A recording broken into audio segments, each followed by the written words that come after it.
Hello there. It's us. We're back again for a Super Chat Hello. catch up. Hello.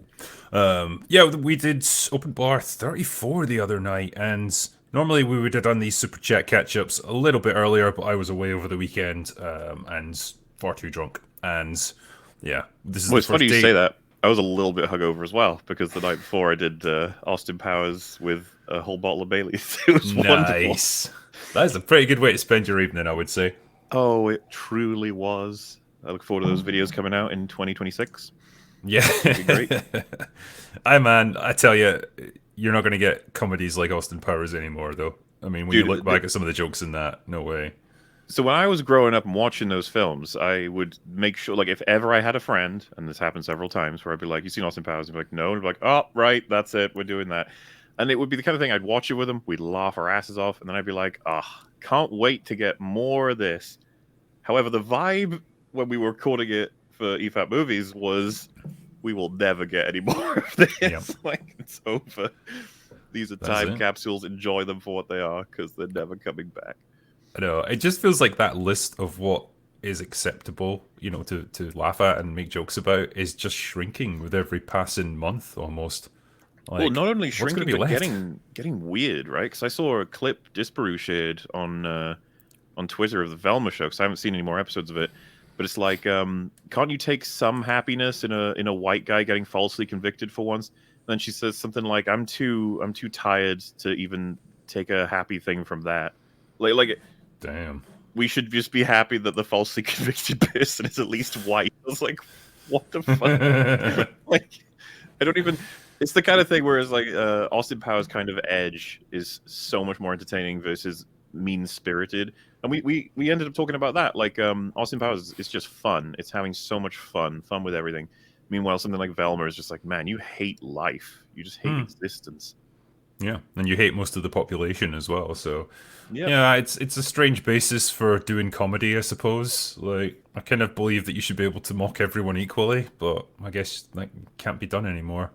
No. Um, but hey, it seems like everyone pretty much hates it, so like maybe one day there'll be a revolution in comedy and everyone will just say, "Oh, fuck this. We're just going back to making fun of things again." It's Yeah, I've it's seen like one or two accounts being like, it's not that bad. And it's like, man, if that's the highest amount of praise I'm seeing, then you know it's terrible. it's not that bad. That's the best endorsement we can give you. Oh, yes. But hey, we did a great open bar the other week, and we had a really good time mocking it. So, Mhm. obviously, we had a lot of super chats left over, and it's Yeah. time to get through them. So, to try and save my voice because I seem to be losing it a little bit, we're gonna split the super chats a little bit. So, Mauler will do the first batch, and then I'll finish us up with the rest. So, A revolutionary approach. I know. And So, let me I pull it guess I'll out. turn it over to you, sir. All right. Yeah. Okay. So this is, I guess these are like chronological, right? This is the idea. Yeah, it Okay. should be. Oakley dokley. So first up, I really enjoy your streams. It's perfect to listen to when painting my 40k minis. Today's one is Damon Primark, the one who did nothing wrong. Is that Magnus? Oh, I don't Magnus the know. Red? I think it could be. I He hear was a just lot trying about to. 40k. It sounds awesome. Like, I think you'd really dig all the lore behind it. Like, it's ridiculously deep at this point. Like, you could just immerse yourself in it for months, and yeah, there's a lot to talk about, I think. mhm. So yeah, I think you'd probably find that universe quite interesting. But yeah, I'm pretty sure it's Magnus the Red who was just trying to help out and accidentally like shattered the psychic force fields around the Golden Throne and allowed a whole bunch of demons to get through into the Imperial Palace on Earth and almost destroyed humanity. But what can you Oh, do? what can you do? Yeah, because His I like the idea of painting them up as well, the little figures. You know, Yeah. Oh, it's gonna be to fun. see it because I used to kind of mess around with that stuff. I was nowhere near as like good at painting as I should have been, and to watch someone who's genuinely good at it, like the level of detail they can go into, just like even down to like shading the sort of cracks on a person's face, so that you get a proper Mm. texture to them. Like it's just incredible. You almost want to do a stream where like a bunch of professionals are doing it, and then you're doing it, and you have this really thick and unruly brush, and you just slap us like a bit of, just to see the chat be like, "Ah, what have you done?" Well, it's And like you're that, like, that whole like meme about Pinterest, like, oh, I nailed it, and it's just like a horrifying like mess compared to mhm. like the proper way it's supposed to be done. It's like, yeah, you could just do that. Point of comparison. I suck at this. Alrighty. My favorite part of The Last of Us is near the start where Pedro says he's 36. Come on now, son. That's a hard 36. That's yeah, that's a tough one. I guess like Simultaneously looks too old for his initial age and too young for his later age. Like, yeah, because I guess Pedro is like in between. He's like mid 40s maybe. hmm. And you know they do age him up a little bit for Joel, and he kind of looks a bit craggy and grey, and you Yeah. know you can probably buy that. But yeah, he doesn't look 36 when it starts. You saw the second episode, right? Yeah. What do you think? How much time do we have here on this one? Oh, Um, give it a 10-second review. okay, so it's answers a few of our questions that we had about how long Tess was going to be in it. Clearly, Yeah, it does. I thought, you know, weirdly, I liked her death scene more in the game because I don't think you actually saw her die. She just got bitten, and You you heard her know, die, yeah. yeah, she sort of said goodbye to Joel, sent him on his way, and that was it. And I was happy enough for her to die off screen. I thought this was a little bit crass with the thing like trying to kiss her with the fungus coming out, and I they wasn't did that. sure what they were going for exactly with that. Was it supposed to be just like this is horrifying or something? Because it's a Pretty little, much. Yeah. little off with that. I've seen loads of people being like, "That was weird and gross," and it's like, yeah, not sure what I they were don't trying to do. I don't really like this whole idea of the fungus spreading through like the mouth. I much preferred it when it was spores, and you kind of, you know, if you went into a really confined area, you had to wear a gas mask to protect yourself from it. I thought that was better. Like I it's suppose more it terrifying. spreads through biting in any part of the body, though, right? It's just is that some I kind of weird guess preference they have is to go for the mouth? I don't know. maybe it's more quick and efficient that way. I guess like if you bite someone, it takes longer for it to spread. But I kind of thought the thing would have recognized that she was infected, and so it probably wouldn't have even bothered with her. It's like I should go into a target that's uninfected now. And you'll never like get me to understand why she needed a lighter to ignite the fuel on the floor when there was fucking hand grenades lying everywhere. I Like one think of them would have done the job. everyone's made that point. It's like, what are you doing, love? A grenade is much more reliable than a lighter. Yeah.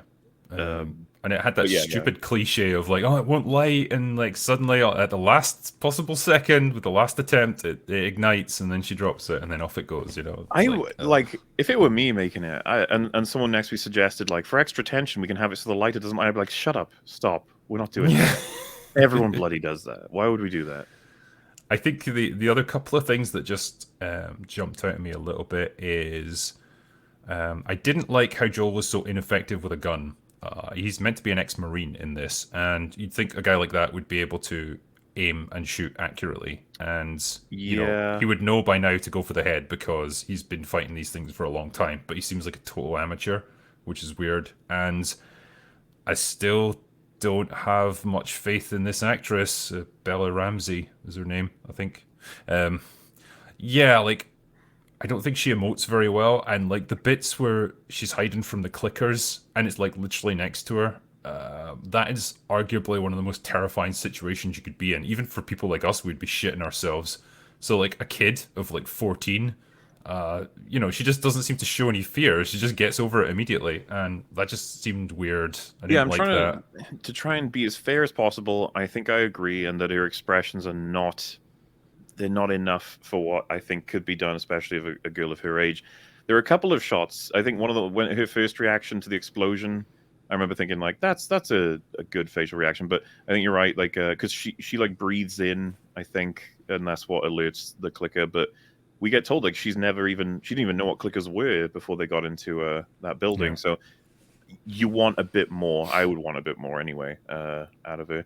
And as for Joel's talent, that initial moment, it is kind of annoying to watch him like flopsily shoot the rifle, but he does do the whole like pause, wait for the shot, shoot, pause, wait for the shot, shoot 2 times in the head, I think, at the end of that sequence.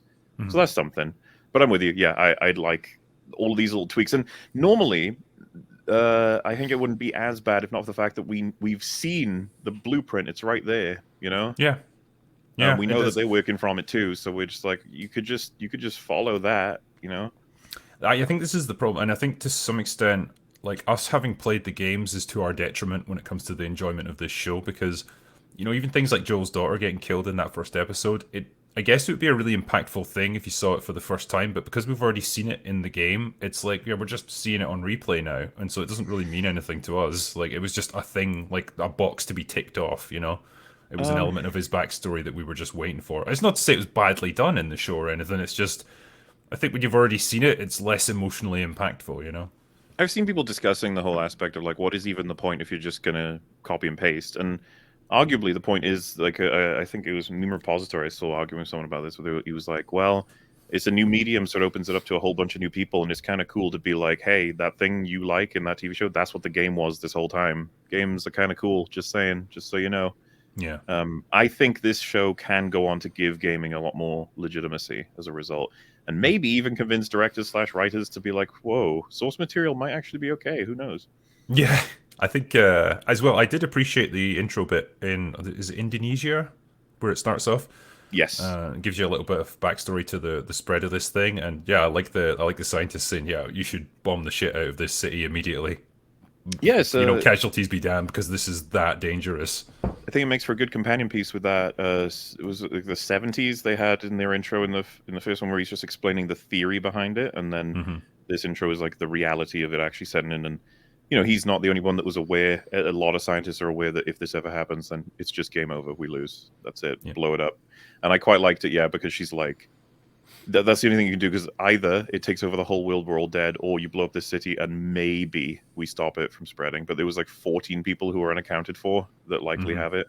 It's just like, oh. Yeah. And it's in the food already, right? Like the woman who was handling it worked in a bread factory, I think. Yeah, wheat and grain. So it's just like, oh yeah, we're screwed. I think that's such an interesting aspect of how this thing spread, because obviously, as other people have pointed out, the people who got affected in that first episode, it's all people who have been eating like cakes and donuts, that sort of thing. Like you see them Joel's getting on fed. the Atkins diet, low carb. Yeah, and it's like, goddamn, that's what saved him of all things. Yeah, it's a bit of fun. That is the detail, because it's interesting because I was like, yeah, 2000s. I think that was one of the heights of popularity for Atkins as well. Yeah, good little detail. All right, next one says hi Rags, because he did actually pop in, which is cool, because now I think the image for Open Bar is canon. I think everyone has now been on who's in the image. Yes, so that's that's good stuff. We did it finally after like a year. Season 1 complete. I will have him back, I'm sure. Oh yeah.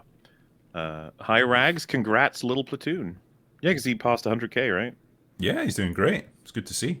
Good lad. He's pumping out videos. Sometimes I wonder how he's doing it. He's gone full time now, right? Is that a hint of jealousy I hear? He's like he's a semi-long man, Hey Melanie, always good to see you. Here's your daily reminder to drink some water. Yes. Yeah, God, I saw that update from her once on Twitter. It's she got severe dehydration at one point. It's scary shit, man. So was Az in his story about almost ODing on morphine. Like, damn. That came out of nowhere. I know. I never knew that about him. No. But yeah, I mean, I drink liters of water all the time, but it's easy, I guess, to miss out on it sometimes, because the body doesn't always warn you. No. I drink liters of, liquids. It's not always water. It counts. Yeah. Another hi Rags. This feels suitable. You'd appreciate that. Stellar panel today. Hail. That's true. It was a pretty good panel. But that was good. Do you ever have bad panels? I don't think so. No, never happened. Not on the open bar. What up, guys? Thanks for everything you do. The entertainment you guys provide is priceless, but I'm broke, so well, I'm sorry. Anyway, of course. Thank you. And hey, the part that we enjoy is just the idea of you guys actually being entertained by all of this craziness. Yeah, it's the fun bit. Velma was so bad it retroactively caused World War One. I heard about that. Yeah. It's like, yeah, it's somehow like the shittiness like resonates backwards through time. It's like, someone gets a time machine and just go back and they're like, I'm going to destroy the world by starting a war to make sure. Yeah. I'll go so far back that we can't possibly end up getting to Velma, and he ended up causing it. Who'd have thought? Views on what Jeremy Clarkson is going through. This is a man who broke his finger on Piers Morgan's face and got sacked from the BBC for, I hate cancel culture, and long live Jezza. Is this in response to the Meghan Markle thing? Yeah, he made the Game of Thrones reference or whatever, that she should be stripped and shamed through the streets or whatever. And as far as I'm aware, he apologized for it, and then they took stuff from him. You just know that had he said it 10 years ago, he would have been fine. Yeah, I mean, it's probably a little bit of an extreme view to hate Oh yeah. someone that much, but I yeah, wouldn't have taken it it's that seriously from him though. He says a lot of crazy stuff sometimes. It's just I don't know that is it a good idea for them to, you know, get rid of him, Amazon, over this? I think people would forget about this pretty quickly, but you know, Will Tor and his farm or whatever, they're moneymakers. And I imagine, would Netflix pick them up? Do you think? ooh, good question. Yeah, I mean, they're pretty. I guess they're pretty like ESG conscious, so I don't know if they would pick him up either at this point. But yeah, Well, like I that love Grand Tour, so it's like I don't want to see that go. that was already rocky anyway because of COVID and stuff, right? They got delays all over the place, and Mm. we were getting specials once per year or whatever. It's well, yeah, I want more. I don't know what's going to happen.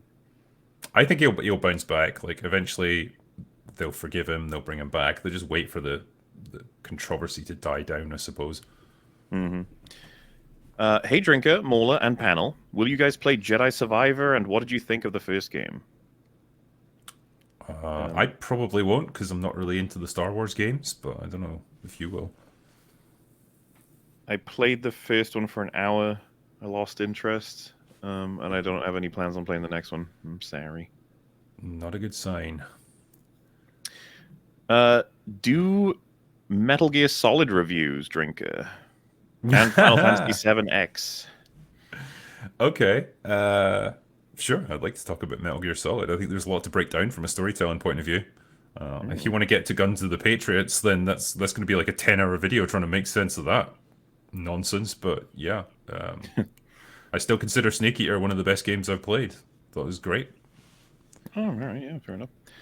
I am so unfamiliar with Metal Gear that I try to avoid mentioning it for fear of being shamed. The secret's out.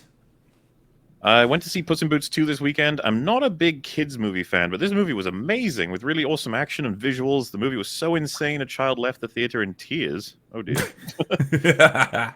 Well, I actually happened to see that 2 days ago, I think. And have you seen it, Drinker?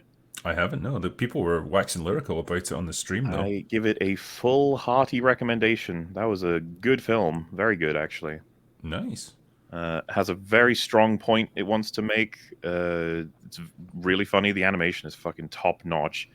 There is this character. There's a lot of characters that are brilliant in it, but one I'll talk about is Jack Horner. He's the collector of like all kinds of fairy tale and mythological items, and he ends up on a quest in the film as an antagonist. And it's funny. He's got this bottomless bag, and he keeps just pulling all kinds of crazy shit out of it.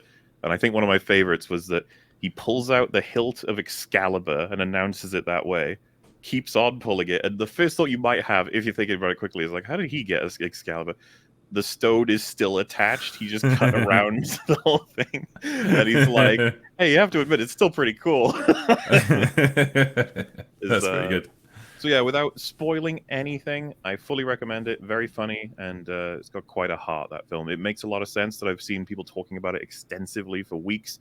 Meanwhile, I struggle to find any conversations about Avatar. Yeah, likewise. Yeah, I'll need to give it a watch then. Yeah. Couldn't catch you when Shapert was on, but look up the We Are ODST trailer for Halo. Unironically, a better recruitment ad than anything I've seen in the US military, except I can't join the ODSTs for another 500 years. No. I'll take a look. Yeah, as far as I know, that's pretty cool. And the updated info is that Halo is pretty much officially dead now, I think. There's lots of worries about, isn't it 343, and they're laying off all their plans for, like, winding down. I've seen loads of, like, Angry Joe and Actman talking about how Halo was murdered over the course of, like, a decade. Yeah. Sad to see it go, or whatever. I wish I knew more about the Halo games. It's just not really my area of expertise, unfortunately. I've got a decent amount of time in Halo, but I was never quite passionate enough to get involved any further. They were just sort of games I played. They weren't anything more than that. I'm not as familiar with all the meta, but Fringy is obsessed with it, so I get to know little tidbits here and there. Yeah. And as far as I know, is Halo 5 or 4? One of them is considered the TLJ of Halo, and I was like, oh. Oh, right, yeah. You never want to have one of those in your series. No. Have you ever seen the anime film Your Name? Definitely the only movie I've ever seen that I'd actually consider to be perfect. What would it take to get a reaction and a review? Cheers, mate. I mean, just a recommendation, I suppose. Like, I'd love to watch it. I just, it's finding the time. I've Finding heard the of it, time. but never seen it. I don't think I've seen like images from it or anything. So So it's called Your Name. apparently, yeah. Okay. And as for what it would take for me to see it, no idea. I never even know what it takes for me to see stuff these days. Recommendations usually help, though. Yeah. That's why I saw Puss in Boots. Everybody said it was good, and I was like, all right, fine. Yeah, I think it's gonna be the same for me. Yeah. Look. I was just enjoying EFAP Batwoman again. Hi, Rags, Platoon, Az, and Mac 2. This is awesome. It was indeed. It was great to have everyone on. Yeah. Yeah, we've still got another, I want to say like 15 Batwoman episodes to come out on EFAP before they're actually finished, because they slowed down significantly with everything else that came out. You see, Batwoman's just not the only bad TV show. Loads of people are sad that we're not continuing with Velma on EFAP reactions. I was like, guys, this has gone a bit far now. You clearly want us to die. I know. It was just 2 episodes was just enough for me to say, okay, I gave it a chance. I think I gave it a good shot, and that's enough. I'm not going to subject myself to any more of this. It's not good for me. It's the same with Willow, right? You gave that half a season, and it's like, good God. I think you had some kind of post-traumatic stress from it, because you kept asking me, like, so I don't have to watch any more of Willow, right? We're not going to finish this. I thought there was going to end up being more of Blood Origin when I got through 4 episodes. I was like, God, is there another 4 for this too? And it's like, no, this one just ends. And it's like, oh. At least it was brief. So we can at least say that in its favor. That's pretty much the only thing.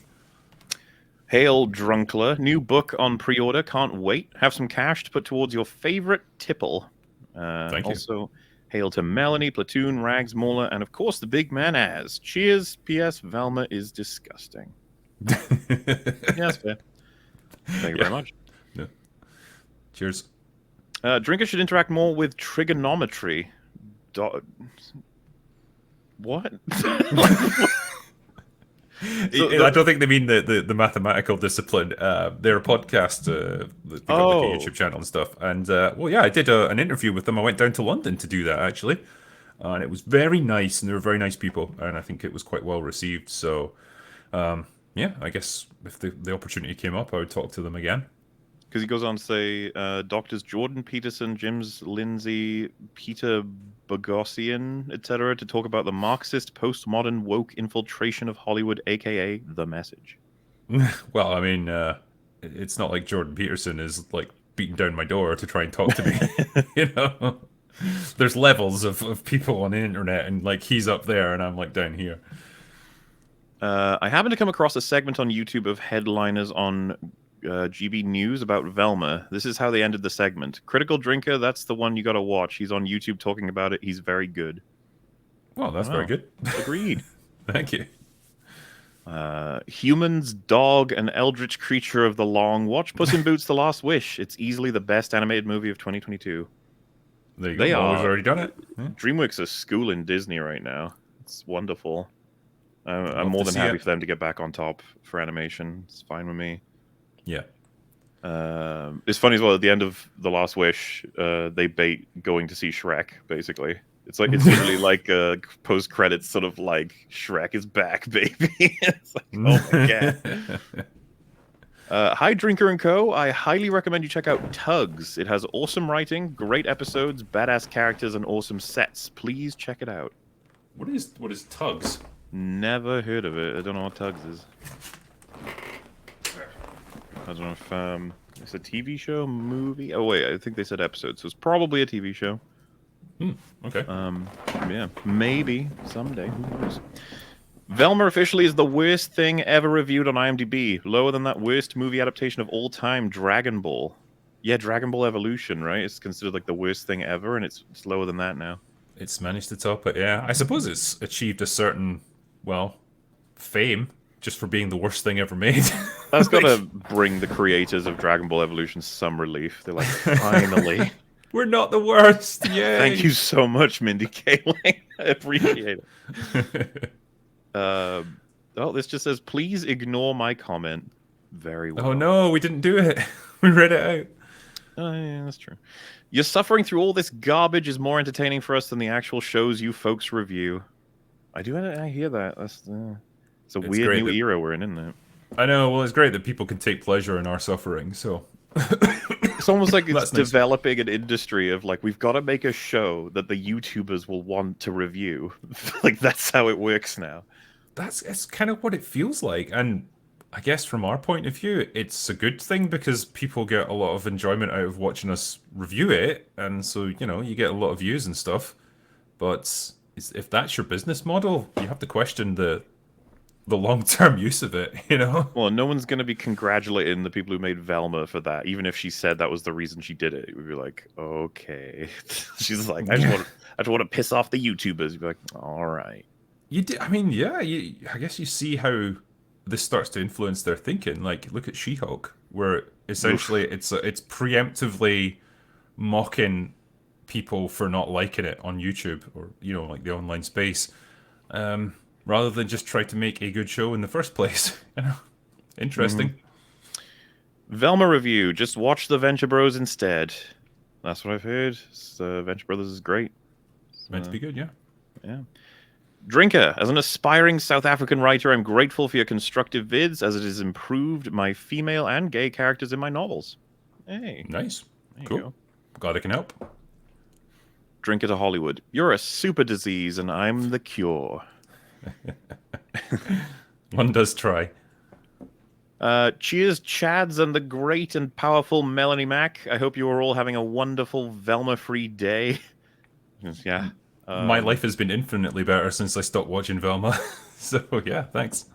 Last of Us was good, but I do have a bad feeling that they're going to fuse Abby and Ellie's characters and they're going to have Ellie kill Joel. Oh my god. No way. That would be one hell of a deviation. I mean, it would be a choice, that's for sure. One thing I try to let people know, because a lot of people saying all roads lead to Abby, right? And it's like, as much as that is correct, we don't look at The Last of Us 1 game as bad because of 2, right? We're like, that's still a good game on its own, and we should keep it away from 2, or at least a good storyline. Hopefully we can say that about Season 1. The only thing I think we have to look forward to in terms of figuring out if they fuck it up is the finale. Everything else is probably going to go the way you'd expect. It's that last episode.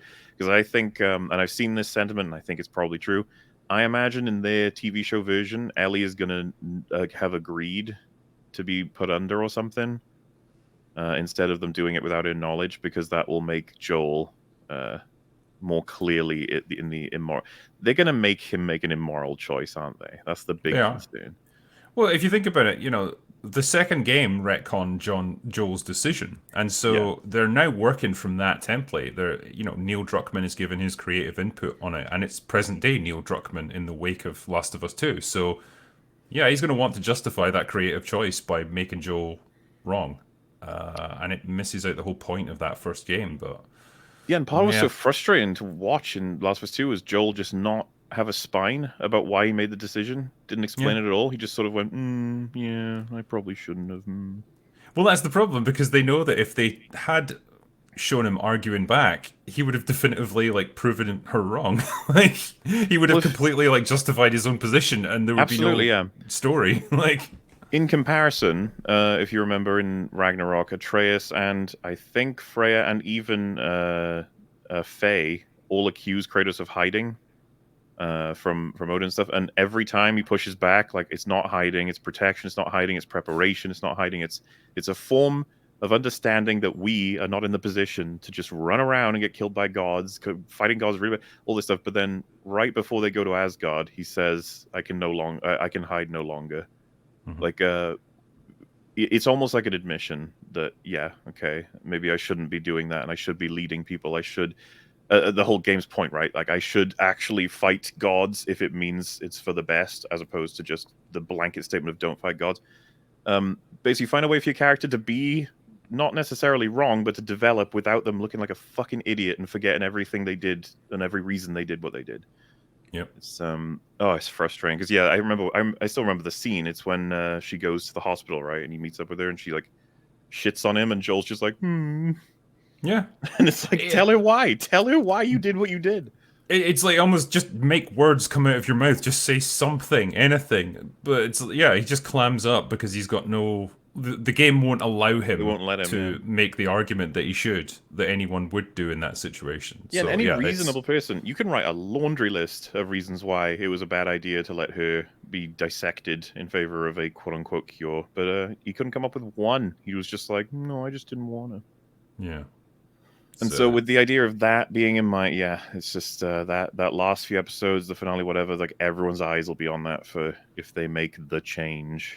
and I think yeah, I already see like just tiny little telltales about the sort of dynamic between Joel and Ellie and how it's not as nicely balanced as it was in the game. You know, I think we touched upon this on Open Bar, but obviously we've had another episode since then.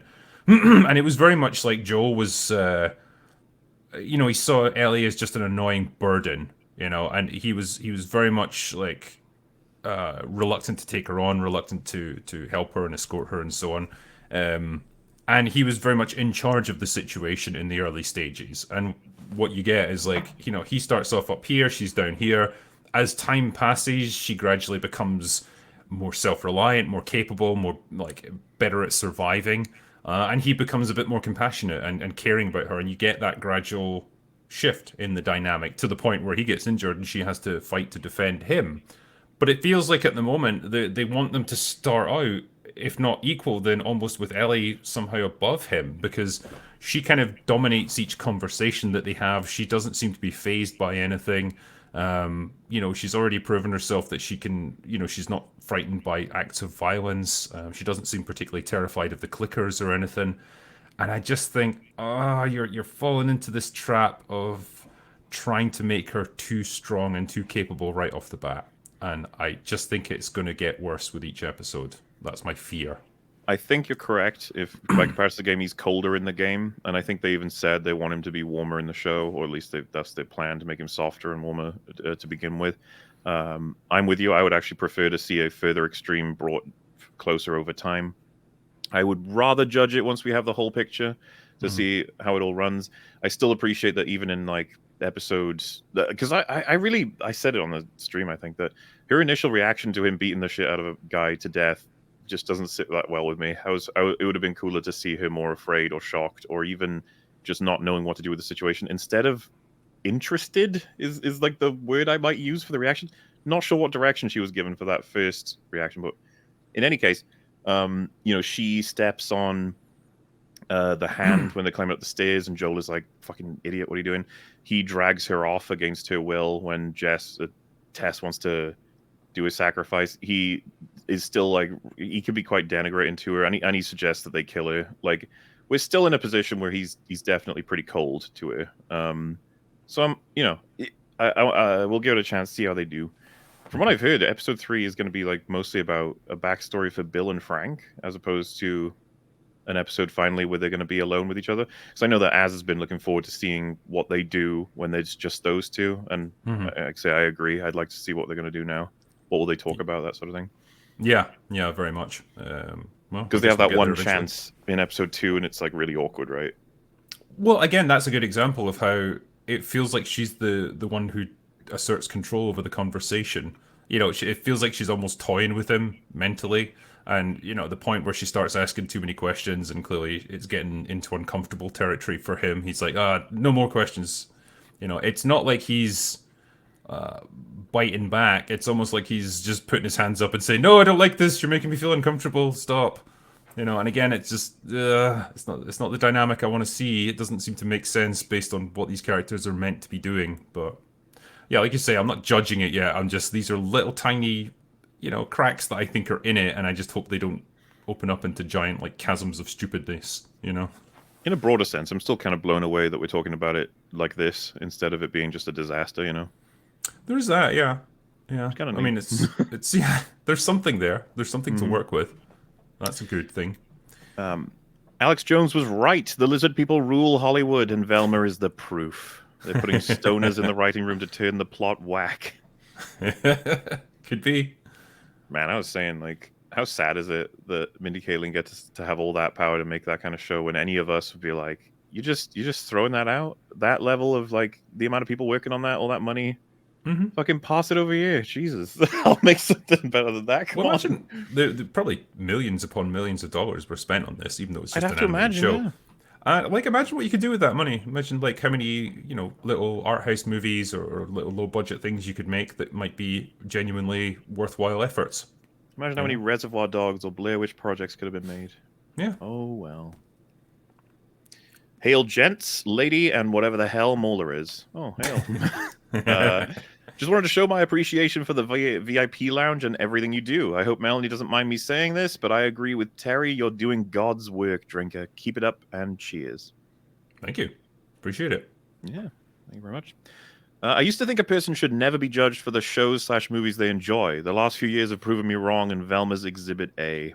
I would be genuinely, yeah, if one of my friends came out and said, like, yeah, really loving Velma, I was laughing my ass off at it, great stuff, I think I'd have real concerns about their mental health at that point. You okay, man? You feeling feeling down lately, or you just were you really drunk? Were you high? Did the lizard people get to you? Like, blink twice or something? Are you sure you watched Velma? Like, was it someone else? I don't know. Also, awesome shirt, Drinker. Oh, thanks. What was I wearing the other night? I think it was my Godzilla one. That might be it. I do love that. It makes me feel amazing when I've got it on.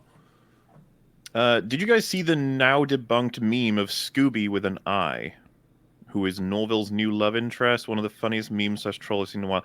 Oh yeah, there was this assumption. I don't know if it's actually going to happen. I've seen people say it is and that it isn't, but that there's a black girl character who's going to enter the show at some point, and she's called Scooby. That's what I heard. Yeah, that would be that people would talk about that forever. I mean, they'd never stop. That is next level. Yeah. Yeah. But I don't know if it's been debunked or what. I don't know what the deal is there. I just not going to watch it. I won't do it. You can't make me. I will allow people to update me about that situation. Yeah. Wouldn't Velma have been focus grouped? Maybe it is a sick experiment. Craft a show as irritating as possible to see if there's money and people hate watching it. That's an interesting theory, actually. As much as people say that, though, surely there is more money in people love watching it, for lack of a better term. Like, when you're like, oh, do you want to be Velma or do you want to be House of the Dragon? It's like House of the Dragon? Like, it's not even a... It's like, well, what about all the hate clicks? Like, I don't know, man. I'd like the public to ask that I get a second season, not to hate my existence. I wonder if they'll get right to that final episode and it'll just come out like, oh, it was all a troll or something. I fooled you. That's not how any of this really happened. I was just messing with you or something. God. I don't know. If I made cartoons about kids in intimate situations with nudity, I'd probably get thrown in jail for pedophile charges, but Hollywood gets a free pass again. Yeah, it's really weird. That was uncomfortable viewing. You can see it in the coverage we had of it. Like, the scene starts, and I think I was talking about something, but all of us just go, what? It's just like, it's like, what the fuck are you showing me? Why are you showing me this? It was a weird one because it's like when I was making my review of it, like obviously I had to discuss that scene somehow, and I was like, God, can I even show this on YouTube? Is it going to get me some kind of like strike or whatever? Yeah, just dodgy stuff. Really weird. How would you go about making a Duke Nukem movie if you had the reins? Wow. I don't know. Duke it's not really big on story, is it? So, like, I'm not sure how you'd make a movie out of it. Well, first things first, familiarize myself with all the Duke Nukem content and find out from, like, forums what is the fans' favorite iteration of Duke Nukem. And then, I don't know if you want to adapt a game's storyline or if you just want to keep the character in spirit and try and generate your own story for him to have as many... I imagine you're going to want as many action scenes as possible. You're going to want a big, like the biggest, muscliest dude you can find with a flat top hairstyle to play the Duke. So yeah, you're going to need that. And yeah, maybe people would just be happy with constant explosions and killing, Maybe that would be enough because it's like, that's the spirit of the games. Michael Bay's Duke Nukem. Yeah. Just don't do a Doom and try and craft this like complex story around it. Did you ever see Doom Annihilation? No, just no more. We did an EFAP movies for it. It is like this weird B movie, low. How did they have that IP? I do not know. I do not know why, but they did, and they made a horribly bad movie. I'm not surprised. It's even worse than the Rock one, which apparently a lot of people really like. I've seen people get upset at calling it a bad movie. Oh, it's terribly bad, particularly if it's meant to be a Doom, Oh, dude. adaptation. If people play the Doom games and then they watch that movie, they're like, "What the hell?" It's just like, well, and I'm pretty sure you can find out about this. Like when they were making it, they were like, "We're not going to be adapting the game. Like, no, we're going to make an action movie." And you're like, "Yeah, okay." Scooby will be in it as a black woman. Racist. Well, that's what we heard. Maybe it's wrong. Maybe it's been debunked. If it happens, they will be raked over the coals by everyone. Everyone. Yeah. I find a hefty dose of Sabaton to be an excellent cure for modern entertainment. I'm going to go see them in April, actually. They're playing in Glasgow. Hey, cool. Looking forward to that. Rags, you sad about the dog representation. Not very inclusive to not include Scooby-Doo. For shame. I think he did mention that, right? Yeah. He did say that it's disastrous. But then he also went on to say that maybe it's for the best that Scooby's not in this, which is, true. I mean, it's one thing that's remained pure. Yes. Never changed, Scooby. Hail Drinker, thank you for the video on Bullet Train. Excellent recommendation. Always appreciate your hard work. Don't let any diesels get you down. Oh, thank you. Yeah, I like the Thomas the Tank Engine references in that. It's great. Yeah, good fun movie. I liked it. Just a random chat to say one of you is missing a trick by not using James Spader saying lesbians in Boston Legal for your edits. That's all. Oh. I'm not familiar with that clip. Yeah, I probably just never knew about it. That was the problem. What ends up happening is sometimes I'll rewatch like older stuff and I'll be like, oh my god, that clip's amazing. Like that's gotta go in something. One of the ones I've been waiting for Chads to use, even though to be honest with you, it could be in every fucking thing I make, is in Whiplash when they're the family meal or whatever, and one of them says like, this thing is better than this thing, this thing's better than this thing, and then I think Miles is like, no, it's not, and then the guy is like, well, isn't it subjective? And he just goes, no. like, oh, you gotta use that clip. Because there's so many clips of like insults from J.K. Simmons that it's like you can't even probably use them on YouTube because they're so foul-mouthed, but they're so good. Yes. Howdy y'all. When y'all get to The Last of Us? I'm a big fan of the first game. I thought it was doomed with Joel's casting. I'm so happy and surprised with how good that first episode was. I think everyone was surprised with how much they'd stuck to the game compared to how much we'd expect them to stick to the game. Yeah, I'd say so. Like I said, it feels almost revolutionary, the idea of adapting a source from a video game faithfully. What are you doing? That's crazy. I've seen people talk about like, this is the first one to breach the video game curse, and I don't want to be like super hyper contrarian, but I saw people getting angry at this idea, but I agree with it. There is no video game curse. It's just that all the video game adaptations have been really shit. They don't have to be shit. Yeah, I think it's just a trend, isn't it? And like when you get a trend that goes on for long enough, people start attributing like, oh well, it's just impossible, because no one's really done it. Like it's no coincidence that The Last of Us is like, oh, if we follow what people liked about the game and then put it in our thing, maybe they'll like it. It's like people are liking it, so crazy. Well, the thing is, there have been, I'm not going to say they've been like Oscar winners or anything, but there have been successful video game adaptations over the years. Like you had the first Mortal Kombat was pretty successful, I think. Yeah, differing critical reception and public sort of assessment. Because I was about to say, like, the Resident Evil films, there's a reason there's like 7 of them or whatever. It's like they made money, guys. Like, they somehow did, yeah. Everyone thinks they're shit, but yeah. I think even the people who make them know they're shit. But I've got a little soft spot for the first Tomb Raider movie as well with Angelina Jolie. Like I haven't seen it in ages, but I remember liking it. I think and it gets bonus points for having Chris Barry in it as well. I just love seeing him and stuff. He's like her Alfred, right? Yeah, pretty much. Yeah. And hey, Ian Glenn's in it too. He's the bad guy.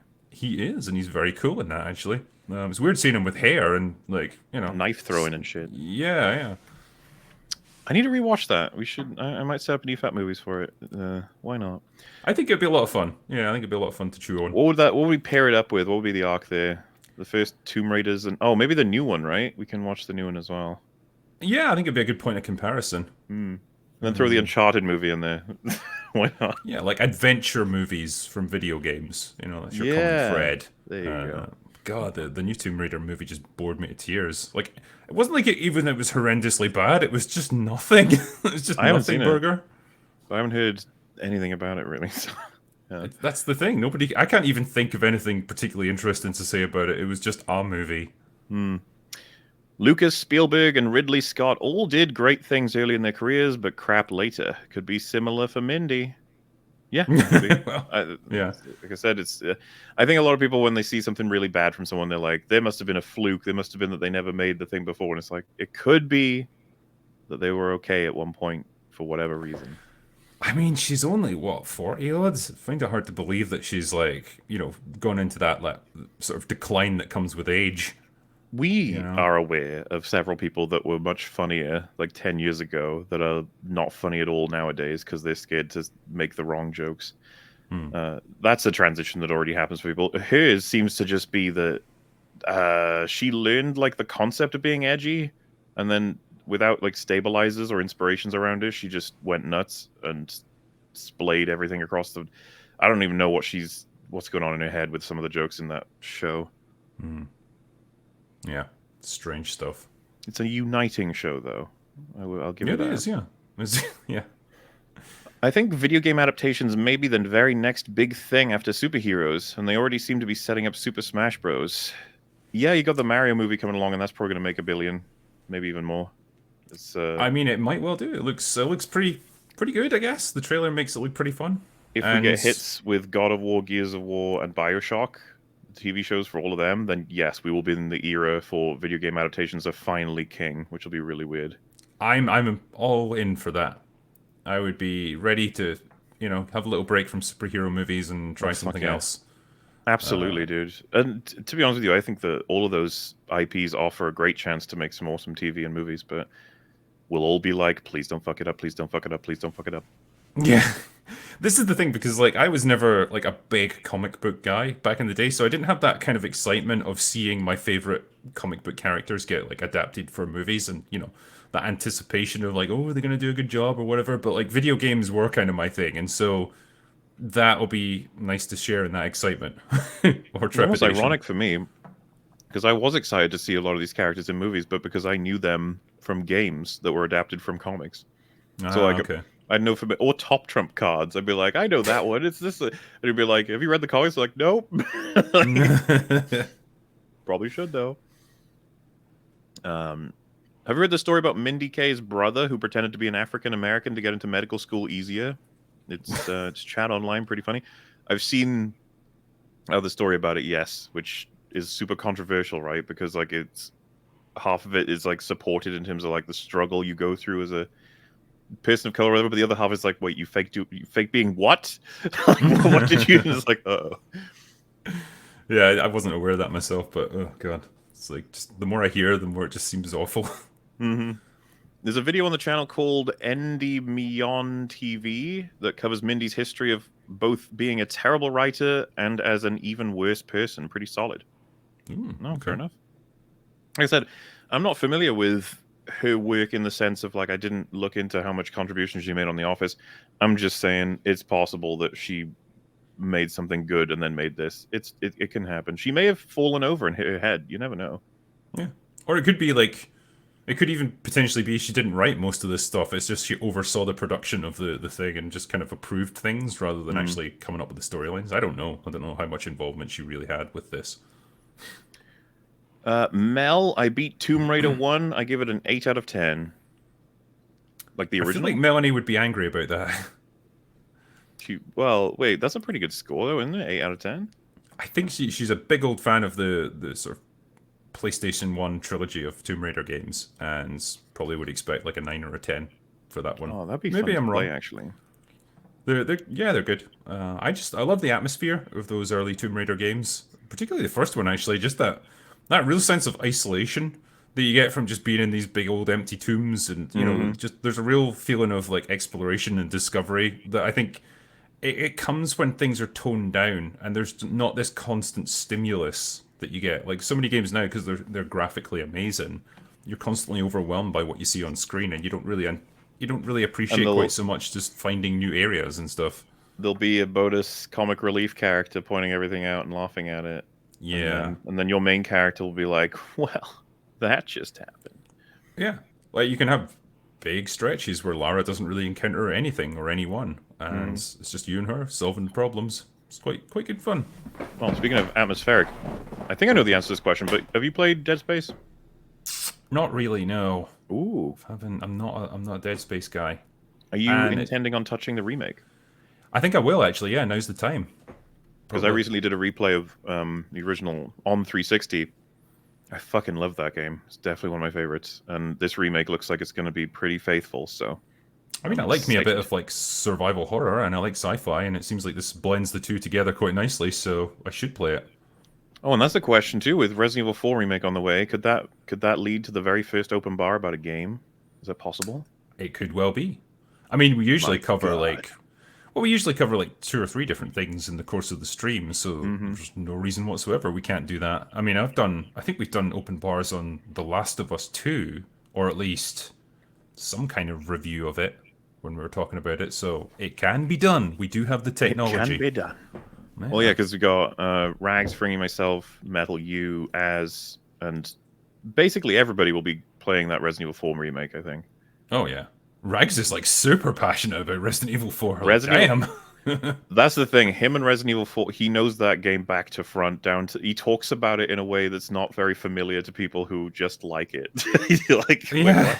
He knows how to play that game to the point of being like, shoot them in their left elbow, and they will fall to the left and right, and then you have to walk up to them, press X, and then walk backwards and jump over a wall and do this, and then you got the ultimate resource-saving kill, and you're just like, what? I just shoot him in the head. I don't know. Yeah, I think. I really appreciated the sort of moment-to-moment gameplay in Resident Evil 4. Like, that was definitely the big selling point for me. Like, the combat is so much more creative, particularly like such a massive leap from the previous games where it was just point your gun roughly in the direction of the enemy and keep firing until they die. That's the only options you've got combat-wise. Now you had everything, and yeah, like, I think the only thing that I didn't love quite as much was just the overall, like, story, and maybe the Sadler as the bad guy. I thought he was a bit kind of boring and generic as a villain, but you know, it's been a while, so maybe it's time to revisit it. Wait, do you plan on maybe replaying the original before the remake, or? No, I mean, just like I'll because I imagine they're going to be fairly faithful to it. I hope that one less so, as far as I can tell. I'm not sure yet. The Dead Space one is sticking real close. In fact, the Dead Space one is, in the original Dead Space, the main character doesn't talk throughout the whole game. And to be honest with you, it's a little bit awkward. A lot of people talk to you, but you never respond. It's kind of like Half-Life. But in the remake, he is going to talk. Which a lot of people... You might think like, hey, that's not faithful. But a lot of Dead Space fans are like, all right, yeah, that could work. Hopefully that does work. Meanwhile, with Resident Evil 4, from the little I've seen... The game is looking a bit different. But who knows? I think that's what Rags is worried about. Well, I will... I mean, I can remember it fairly well, so, yeah, should be fine. You're not as crazy as the rest of us, where we'll stream a whole playthrough before the new one and then stream that too. I mean, yeah, tempting it might be. I love me a bit of Resident Evil streaming. It is good fun. It feels weird, though, doesn't it? Because the gaming industry is like the most successful one right now, and yet people are much less interested in gaming sort of topics compared to movies. Movies seem to be much more mainstream, I guess. Yeah. I don't know if the bulk of them go on, like, Twitch or something instead. Like, that's where your bulk of your gaming content is. Maybe. Just on YouTube, it's just not as big of a market. Well, I assume you get it as much as I do, where people will be like, yay, you're finally talking about a video game. You never do that. I like it. It's like, oh, yeah. When I did God of War Ragnarok, yeah, people were like, I want to see your weigh in on video games a bit more. And it's like, okay, cool, but, you know, it doesn't get nearly as much traction as my movie content, I suppose.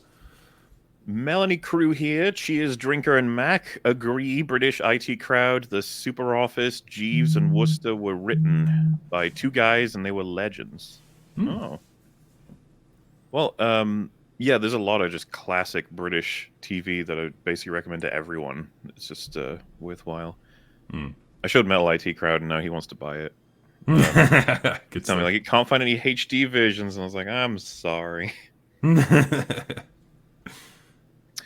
A la the film Yesterday, where a guy gets hit by a bus and wakes up in a world where only 3 peeps remember the Beatles. Which franchise do you wish could do the same to? And who is going under the bus? I think it's probably going to be Star Wars, isn't it? Just to undo the nightmare of the past 10 years or so. It'd be a good choice, yeah.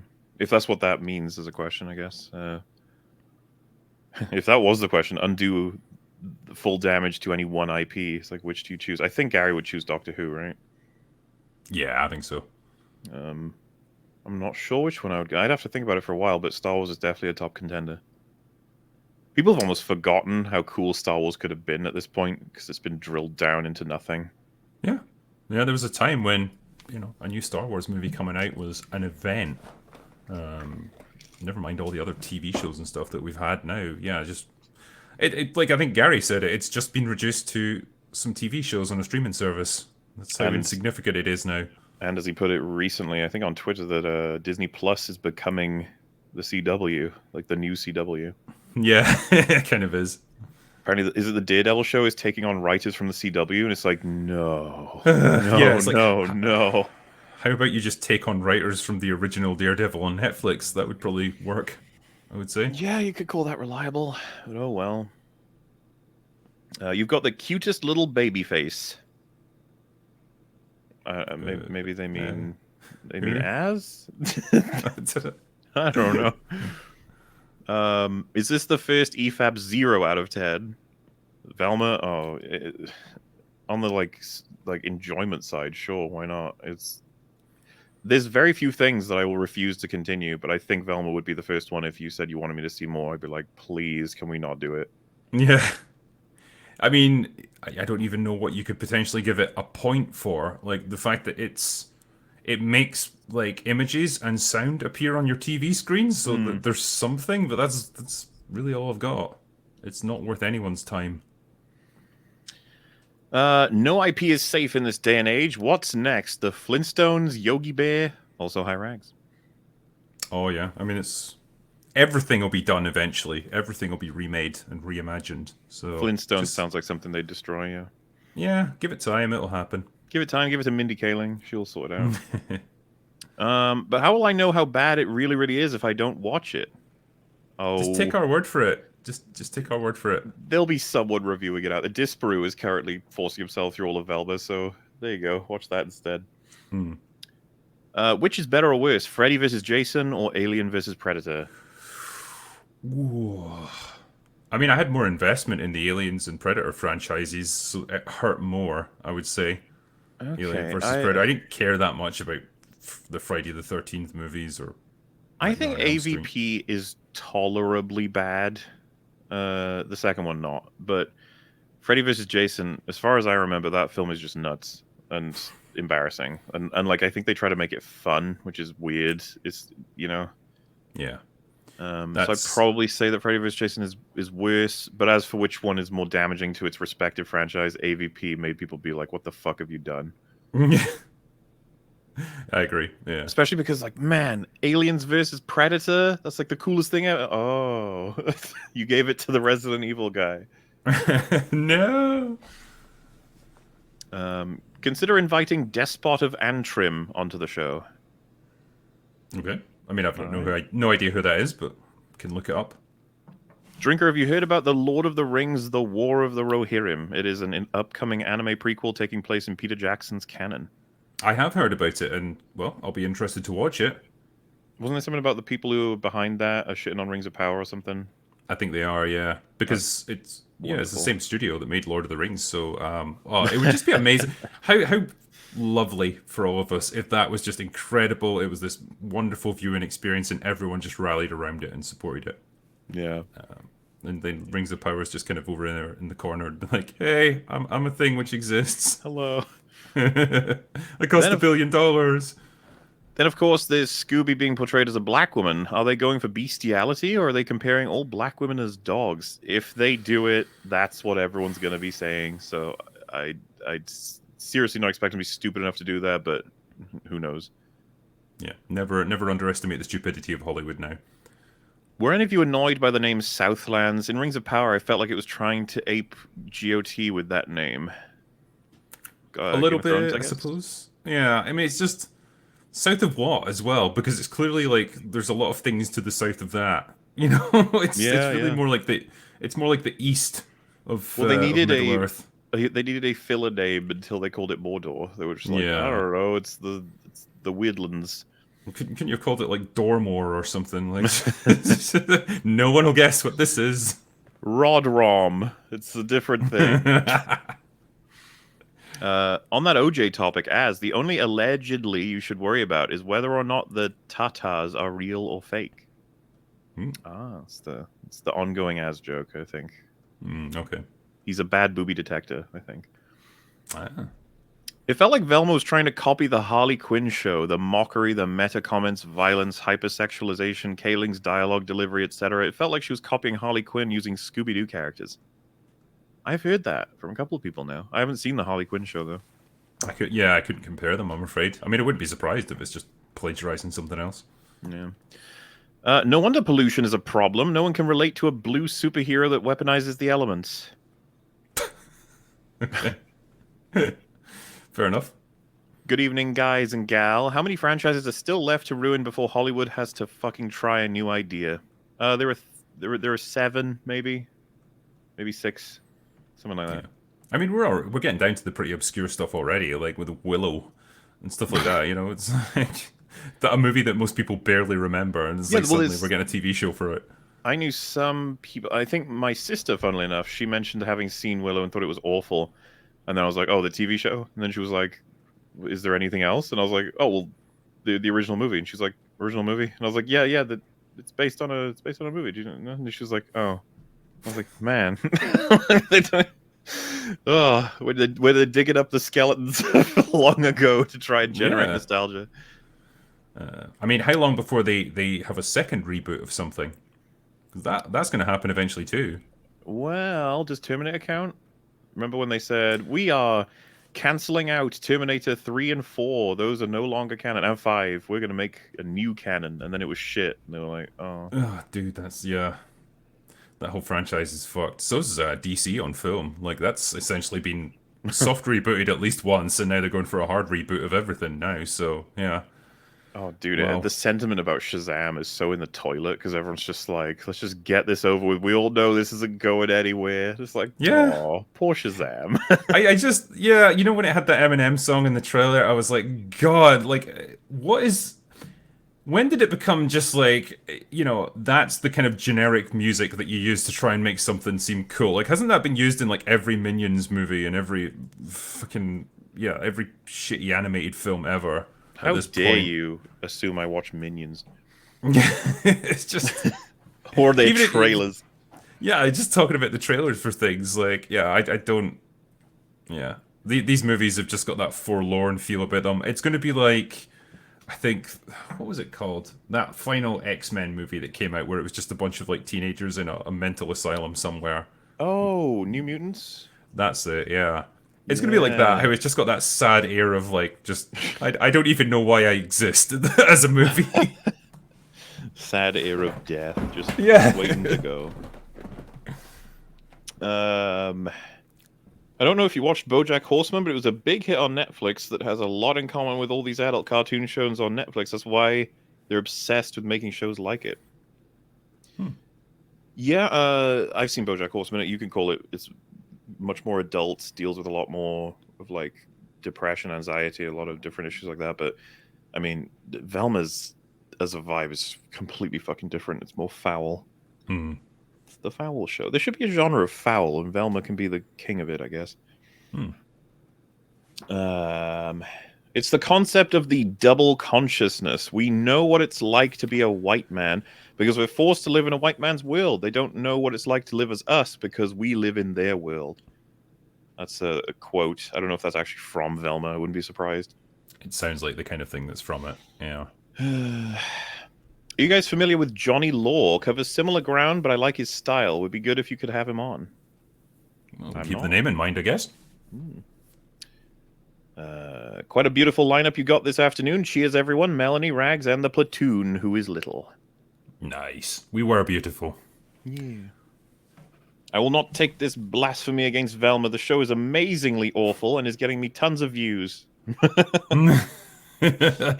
So, I mean, that's the good thing that's come out of it, I suppose. A lot of YouTubers have made a lot of money from that show. So, It's good on them. crazy how much bad media does that, man. Like, Yeah. gives a chance for people to sort of share their voices. So sometimes it can be really difficult to shit on the entire thing as an event because you're just like, thank you for helping us find X, Y, and Z. I mean, it's no secret. If it wasn't for TLJ, it might have taken a lot longer for me to break into the reviewing game sort of thing.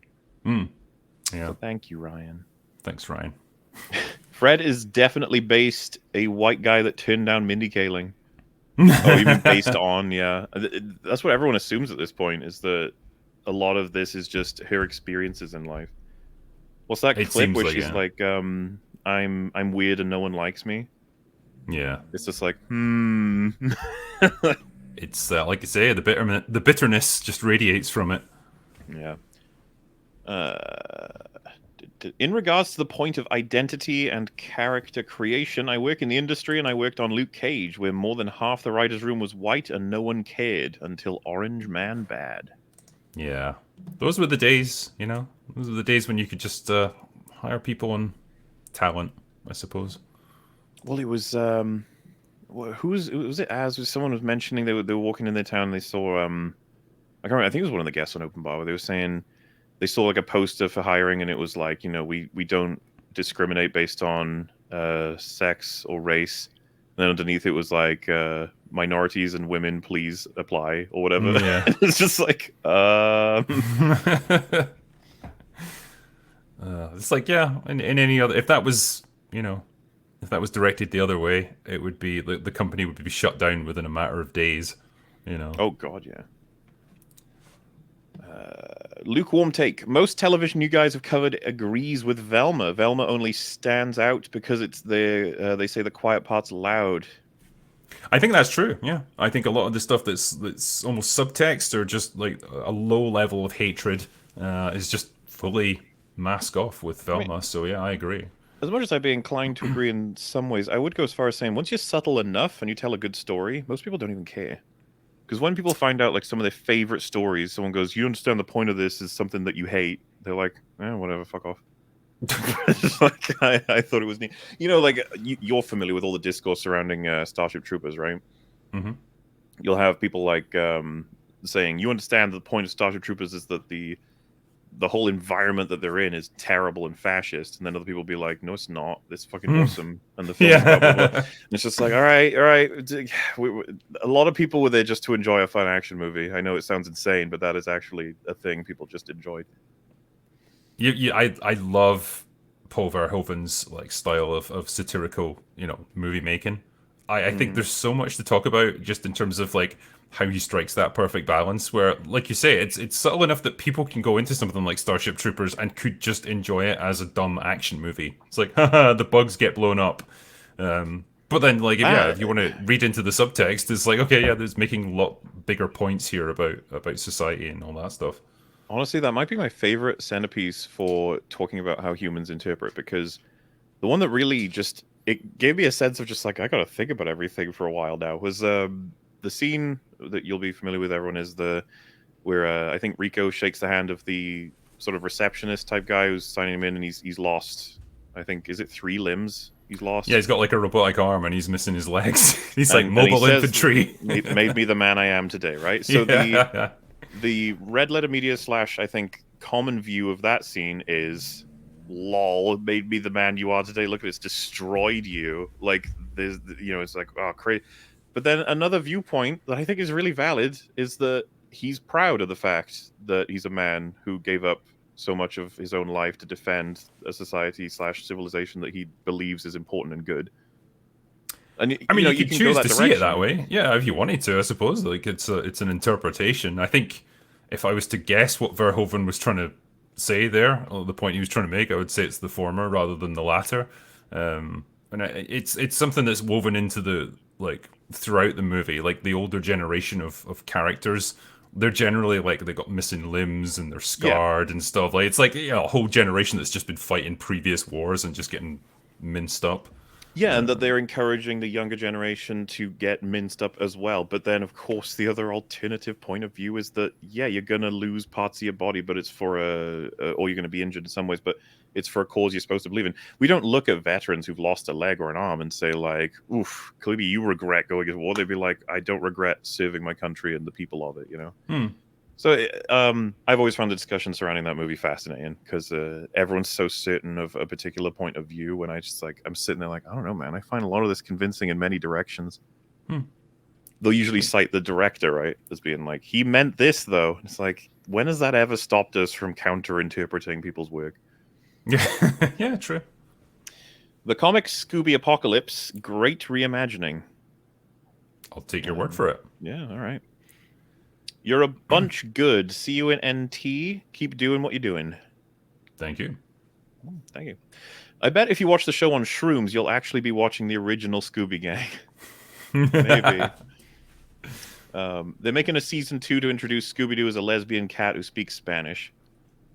If this gets to season 2, like, because I It's know it's over, been guys. announced. We lost. But the thing is, there's a difference between announcing it and actually making it and releasing it. And I wouldn't be surprised if those final numbers come in for this season and they're like, oh god, no, nobody cares about this anymore.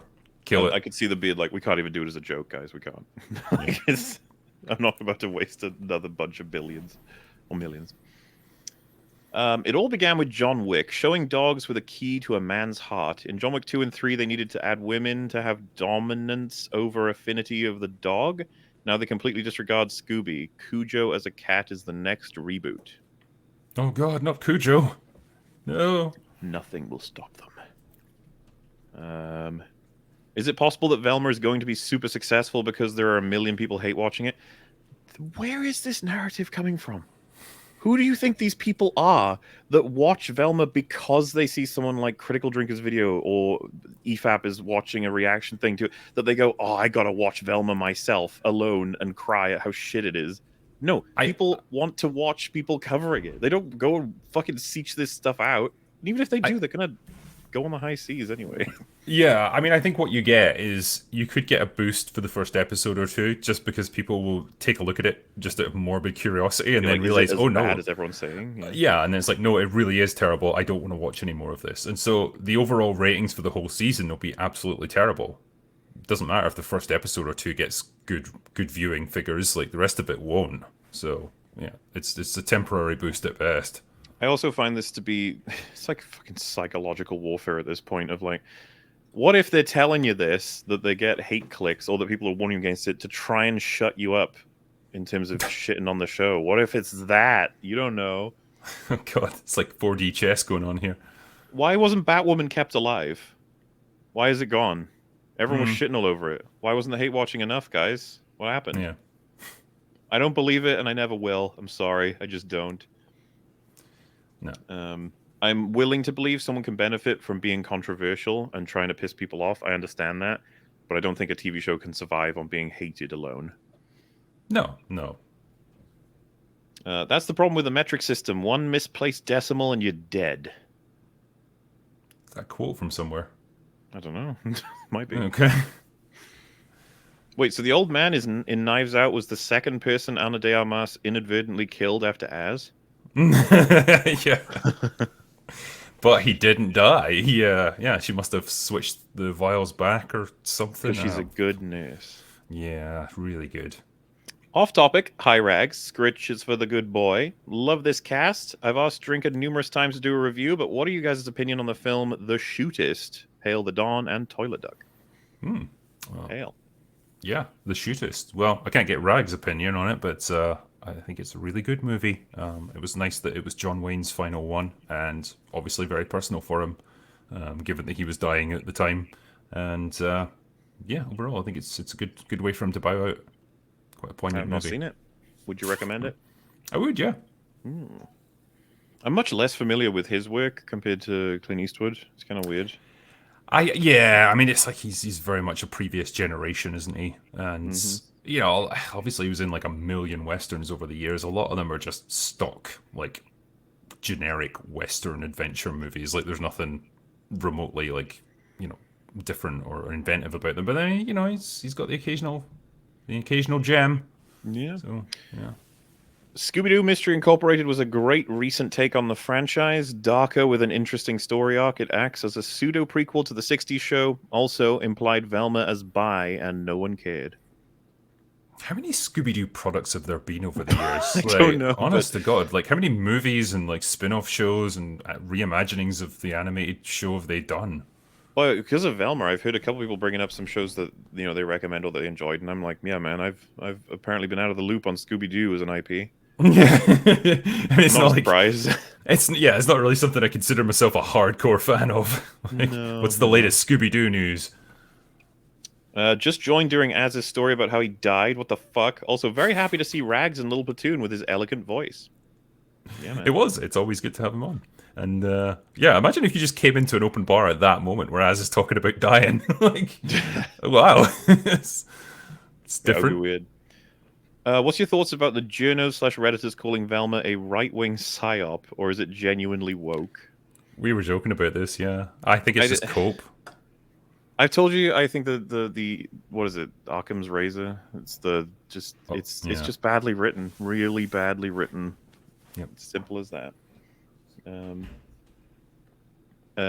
Mauler Rags Drinker, time to fess up. Organized chaos is controlled opposition, right? A psyop? That can't be a real human. It must be a parody. It must be. No one can be that talentless and stupid.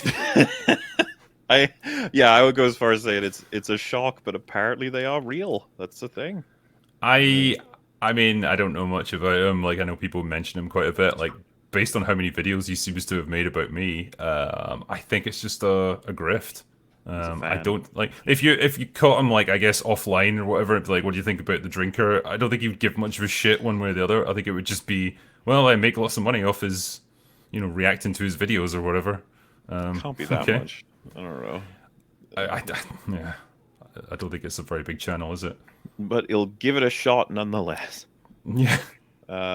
You would love the book The Vagrant. It's the Mandalorian meets The Road meets Fallout. The MC is mute, main character's mute, which makes you judge him by his actions. Also, we'd love to get you on our podcast. How could we? That's from the Fantasy Files podcast. Pay me $1 million and I will consider it. Yeah, I mean, I try to make appearances on other channels and stuff where I can. Obviously, best way to get in touch, I suppose, is to email me. You've got my email address on the main channel, so just do that and we'll see what we can work out. $100 billion. Yeah. He does that in the 70s or whatever, and they just burst out laughing. There's not that kind of money in the world. Yeah, well, he just keeps fucking it up, doesn't he? Because he wants $1 million in like the 1990s, and they're we make more than that in like a few weeks, Oh, dude, I love the part where he's like, very well, if you won't agree, face the consequences. And then it shows the White House being blown up from Independence Day. Yeah. And they all scream like, oh, God. He goes, well, actually, that was just footage from Independence Day. But the real explosion would look like that. Yeah, scary. Oh, I love those movies. I think it would be interesting if Shaggy is rumbling with the black girl in a dark room, and it ends with the black girl screaming, Scooby-Dooby-Doo. I don't want to think about it. The thing is, if someone told me that happened in episode 7 or whatever, I'd be like, oh no. Like, I wouldn't think, no, it didn't. I'd be like, oh, Mindy. Yeah. Stop. It's just like, can you cringe from a distance with this one? It's like watching your drunken uncle try to dance at a wedding or something. Like, something horrible's going to happen, but you can't interfere. Just, gradually edge away. Okay, but Puss in Boots is better. I'm not sure what they're saying is better than, but it's probably better than Velma. We can agree on that. So. I think so, yeah. And we got a metal symbol in the form of a hand. I agree. Nice. Yeah. And that's it for my half, I think.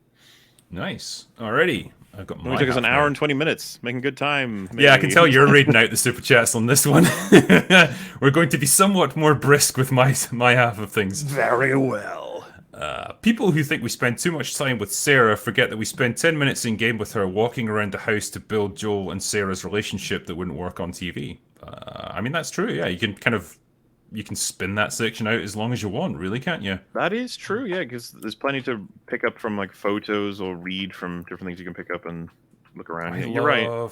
I love that kind of environmental storytelling. It just makes me so happy that people put that thought into it. You know, it's Completely great. agree. Is that an angel in the bottom right? Wait, what? Talking Is about of our Melanie? screen? Oh, right, yeah, it could be. Yeah.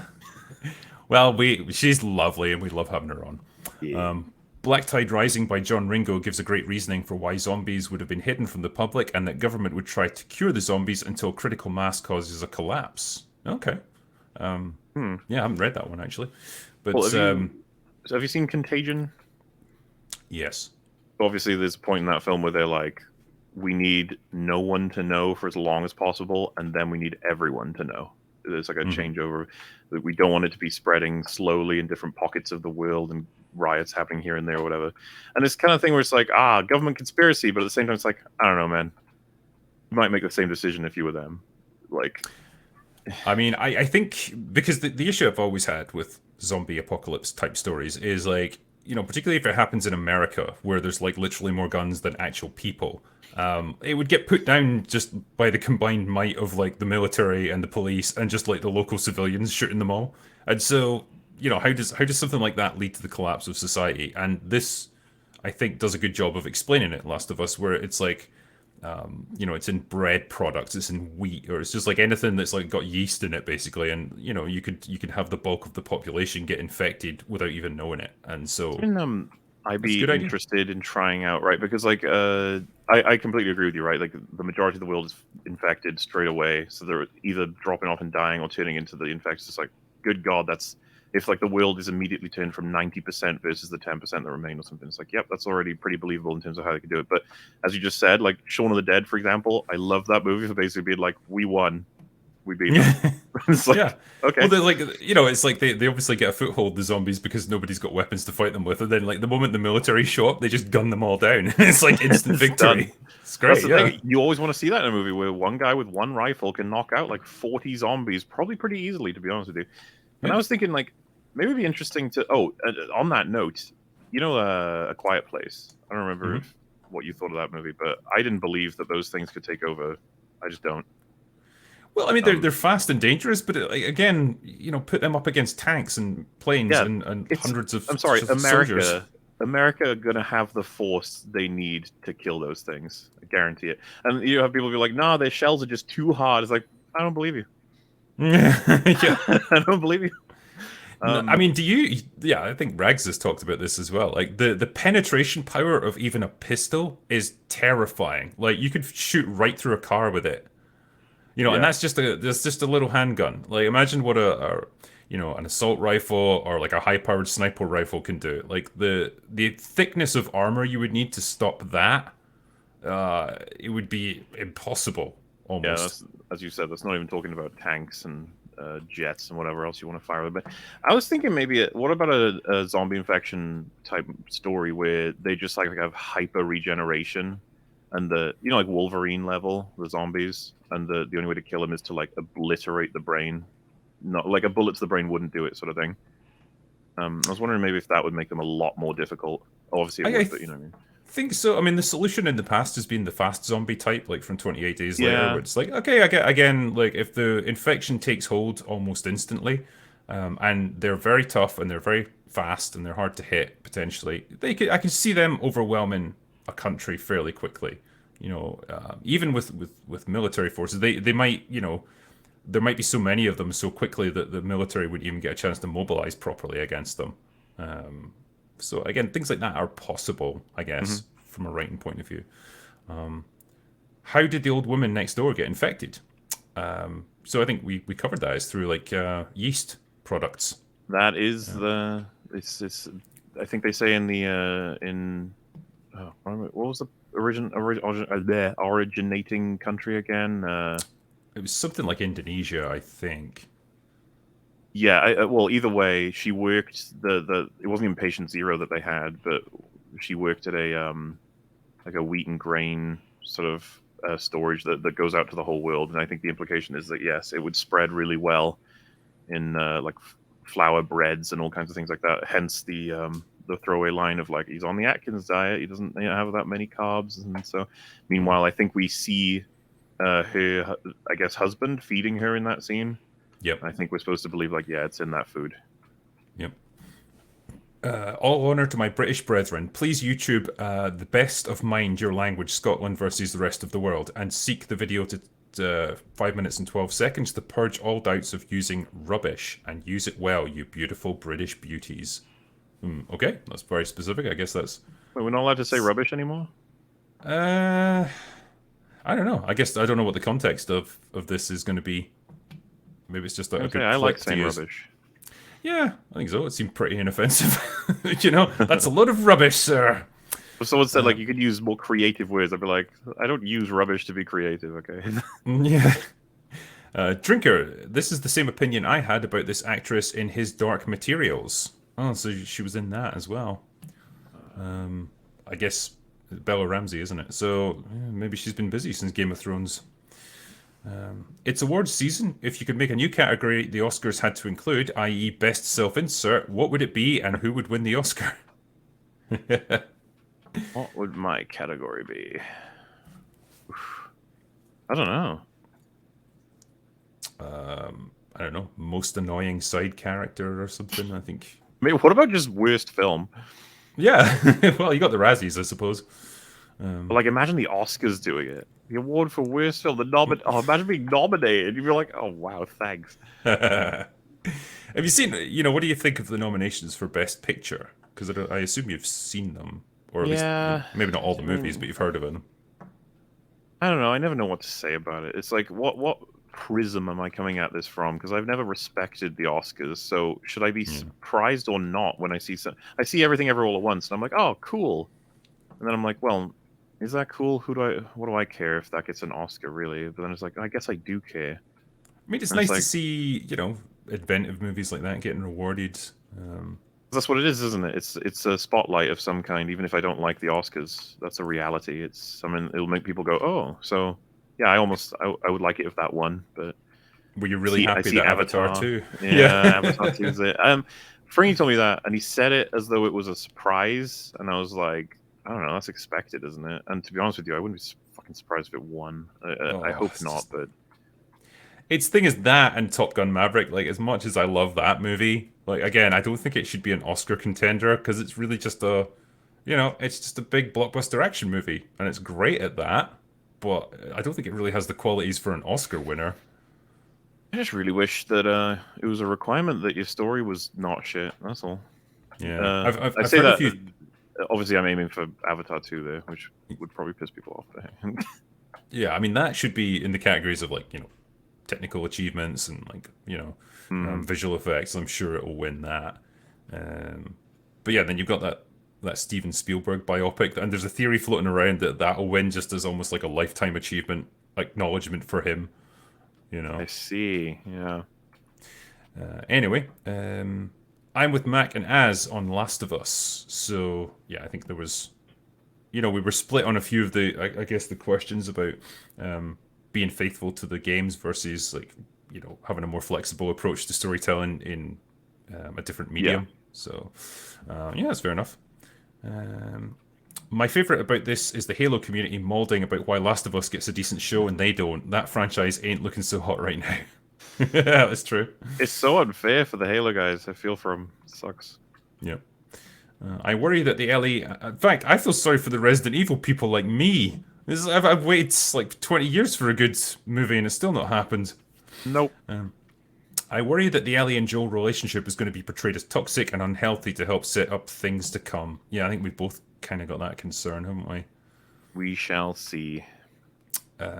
You guys are being too... overprotective. It's source material. I think what they're suggesting is, we're being a bit too focused on staying true to the games. I doubt they're talking about me, because I get criticism for not being protective enough. Yeah, this is the thing. Like, I have got no problem with you changing things from the source material if what you change is for the better. Because I think that's perfectly possible. I'm sure there's elements of the games that could be improved on. It's clearly not flawless, so I'm fine with that. It's just that I don't have that confidence in modern writers to be able to replace really good stuff from the game with something better, you know? Yeah, and I'm more than happy to just say, like, oh, this scene is this, and literally, to give you an example, when the guy gets his orders to shoot them in the game, he says, "But sir, there's a little girl." And I was like, why didn't they have that line? That line's really good. It gives you a bit of humanity on the soldier himself, and it gives you a big clue as to what's about to happen. Like, but that line doesn't make it into the show, and it's just like, why not? It's a good line. Like, do it. The next one is surprised Muller and Rags liked the first episode of Last of Us. I mean, you guys are allowed to like things, I'm pretty sure. I was just like, if anyone ever says that, I just wanted to like, what about it? Because like, you know, we're pretty reliable, I think, in terms of what you would annoy us, what wouldn't. If you want to let us know what you thought would be something that we'd take issue with, please go do it. I'd be interested to know. Bit of a casting choice here. I think John Cena would be a spot on casting for Abby in the next season. I think he could pull it off. Yeah, I need to bulk up a bit, but I think he can do it. Tess was very clear. Tess was very clearly the one in charge in the game. They were partners, but Tess was the shot caller and Joel was the doer. Also hard disagree on the show Joel being passive. He's very active and decisive. I think, I think when I'm pointing this stuff out, it's subtle things, and it makes me think that they're laying the groundwork subtly in the early stages for bigger differences further down the line.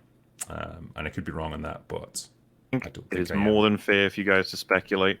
But I will say, like, I think I'm trying to have a little more faith in this one.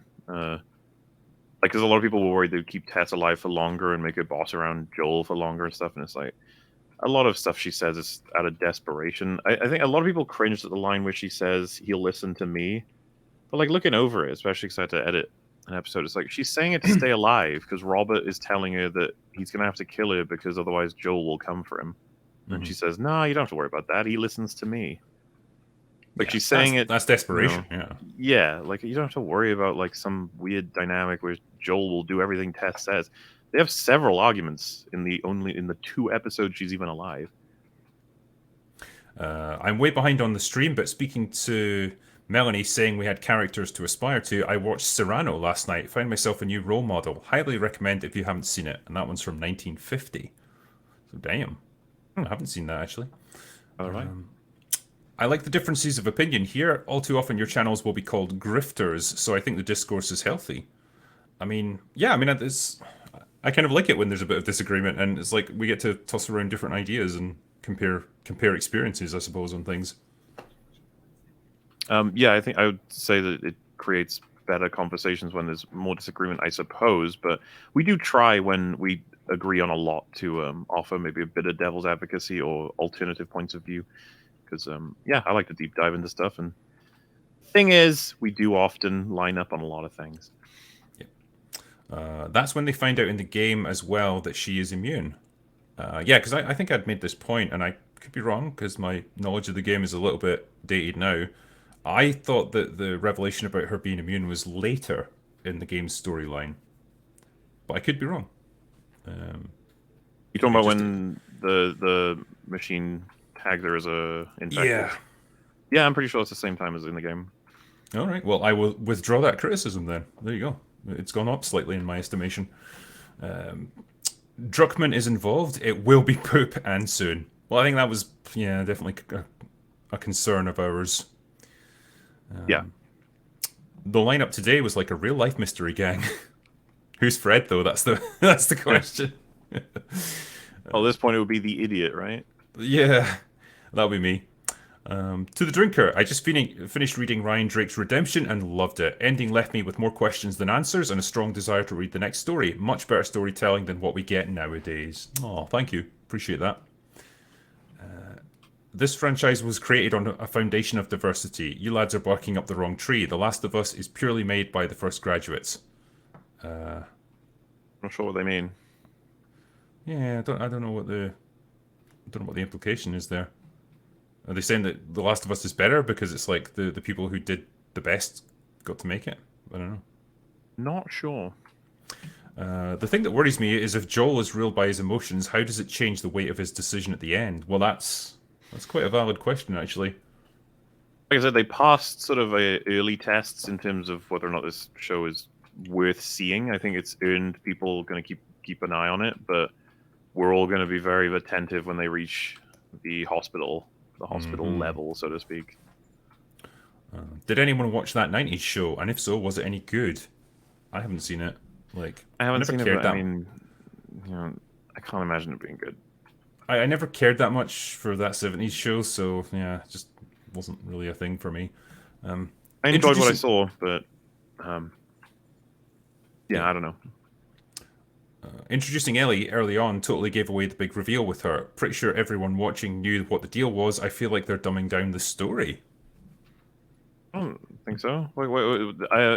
All the information you get at first is that they keep asking her name and to hold out her hand and to count to 10 or something. And she says, you've got a big secret to carry. And remember, it's revealed at the end of the first episode. That mystery doesn't last very long, but I don't think it's given away. No. Sarah's death was sadder in the game, in my opinion. I mean, I think they play out almost identically, so... I'm going to say, like, you have to remember, you're going to be more attached to the game as an experience. You just will. If you did that one first, like, it's... I think if I were to, gun to my head, have to argue which one is better, I'm going to go with the game. But at the same time, I'm trying to give some room to the TV show that I know I'm going to prefer the game, pretty much. Because it's, you're trying to tell a story that I already thought was real good again. I mean, yeah. I think this is why it was interesting having Platoon on, because like we found someone who hasn't played the game, and so they're just coming into this cold. And yeah, it's just interesting to compare how different of an experience he had. Yeah, because he had a take that I hadn't heard before, which he was like, that opening scene destroys the mystery. And I was like, oh, okay. I hadn't even considered that was a thing. I guess I don't know. Mystery can be complicated, I guess. Yeah. I guess they kind of need you to understand the mechanics of it to some extent, so you know what they're up against. It's complicated because describing an emotional experience and the value you can get from it, right? It's like, has it removed the mystery of what is causing this? Yes. What have we gained, though? We gained quite a haunting scene describing a brand new way, at least to a lot of people, of how a zombie infection could happen and how horrifying it is. You get puppeted into being something brand new for a fungal thing that wants something to do with it. And it's all described in a theoretical way. And then we cut to a world that's fine. And it's like, ooh. And so now you're watching a world that seems normal, little weird things happening here and there with the knowledge of that opening scene. And I think that is a valuable experience as a form of storytelling. I don't think the idea of like in an alternate universe where that scene doesn't exist, so there's mystery, I don't know that that's just strictly better. I think that's just different. Yeah. Hi Drinker, I love the stream and the panel, but my question is, will you and Doomcock play together? Yes, I'm drunk. Yeah, well, funnily you should ask that, because I was on his channel last night. We did a live stream together, so there you go. And yeah, we might have him on open bar as well at some point. Wait. They're going to have Abby. Is The Rock available? Well, we can check. Swear to God, dude, if the season 2 gets announced, the casting for Abby, everyone is going to comment on, no matter what. Well, no, it's not just going to be season 2. They're going to have to retcon her in, like they did with the game. So you're going to see her. Is there any word on a casting for Abby then? I don't know anything about it. You'd think that'd be something people would know already. I mean, what you're going to see as well is a younger version of her, because then you're meant to have several years pass between 1 and 2. But yeah, I would honestly love it if you just see her like cradling her dad's body. She's like, "I'll avenge you." Seriously, if they have that zebra scene, I'm gonna blow up. Like, do not have this stupid zebra scene. This is the only bar that doesn't kick me out when I'm too wasted. Well, that's it. No judgments here. Elliot Page as Washboard Abby. I mean, yeah, missing a bit of the muscle mass, I guess. If no season 2, no fat Geralt. Can't have that. Yeah, that'll be the one thing to look forward to is Fat Geralt. the bit with the garage door. Damn, that was some move. Dude, have Henry Cavill play him. He put on a fat suit and color the hair. The Last of Us was literally meant to question the race and diversity. They are not attacking a beloved franchise like Star Wars, etc. You guys are barking up the wrong tree. The game has interracial same-sex relationship. What is happening? I don't get it. I don't know. Like, what's going on? I don't know what point he's trying to make here. Velma Season 2 was confirmed before Episode 3 aired, so it wasn't based on ratings. As for top animated HBO Max premiere, its competition is Santa Inc. and The Prince. Christ. Jeez. A wonderful age for media. Yeah. Bruce Straley co-wrote parts 1, no mention in the credits. Okay. Which is a shame in that case. Truttle said, don't have the heart to watch Last of Us, not knowing Druckmann's proclivities. Also, hi Rags. He would have said hi. Game accurate scenes feel overrushed, but the extra scenes are really good. I'm going to be kind to Druck and see how it plays out. I think we're kind of in the same boat. We're going to give it a go.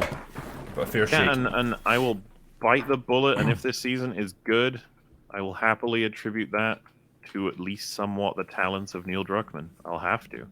Yep. Good news, Tron is getting a new movie. Bad news, Jared Leto is attached to star in it. He's like the kiss of death at this point, that man. Do you remember the days where that wasn't the case, where people respected him? He used to have such a mystique around him as an actor. It was like this crazy, like intense method actor who really, gave 100%. And then, my God, it's like he shows every bad movie going. I mean, not many people could bounce from like the worst version of the Joker ever to Morbius. God. Oh, dude, imagine he was like, Morbius, this is my chance to undo the damage. And then, yeah. Drinker, Queen's Gambit review when? Not enough people love that show for unironically strong female character. Yes. I keep meaning to do it, yeah. It's just other things get in the way, I wanted to do, game reviews and that sort of thing, but yeah, it's a show that's like a couple of years old now, but I like the Queen's Gambit, and I think it's a good example of how to write a good, compelling female lead.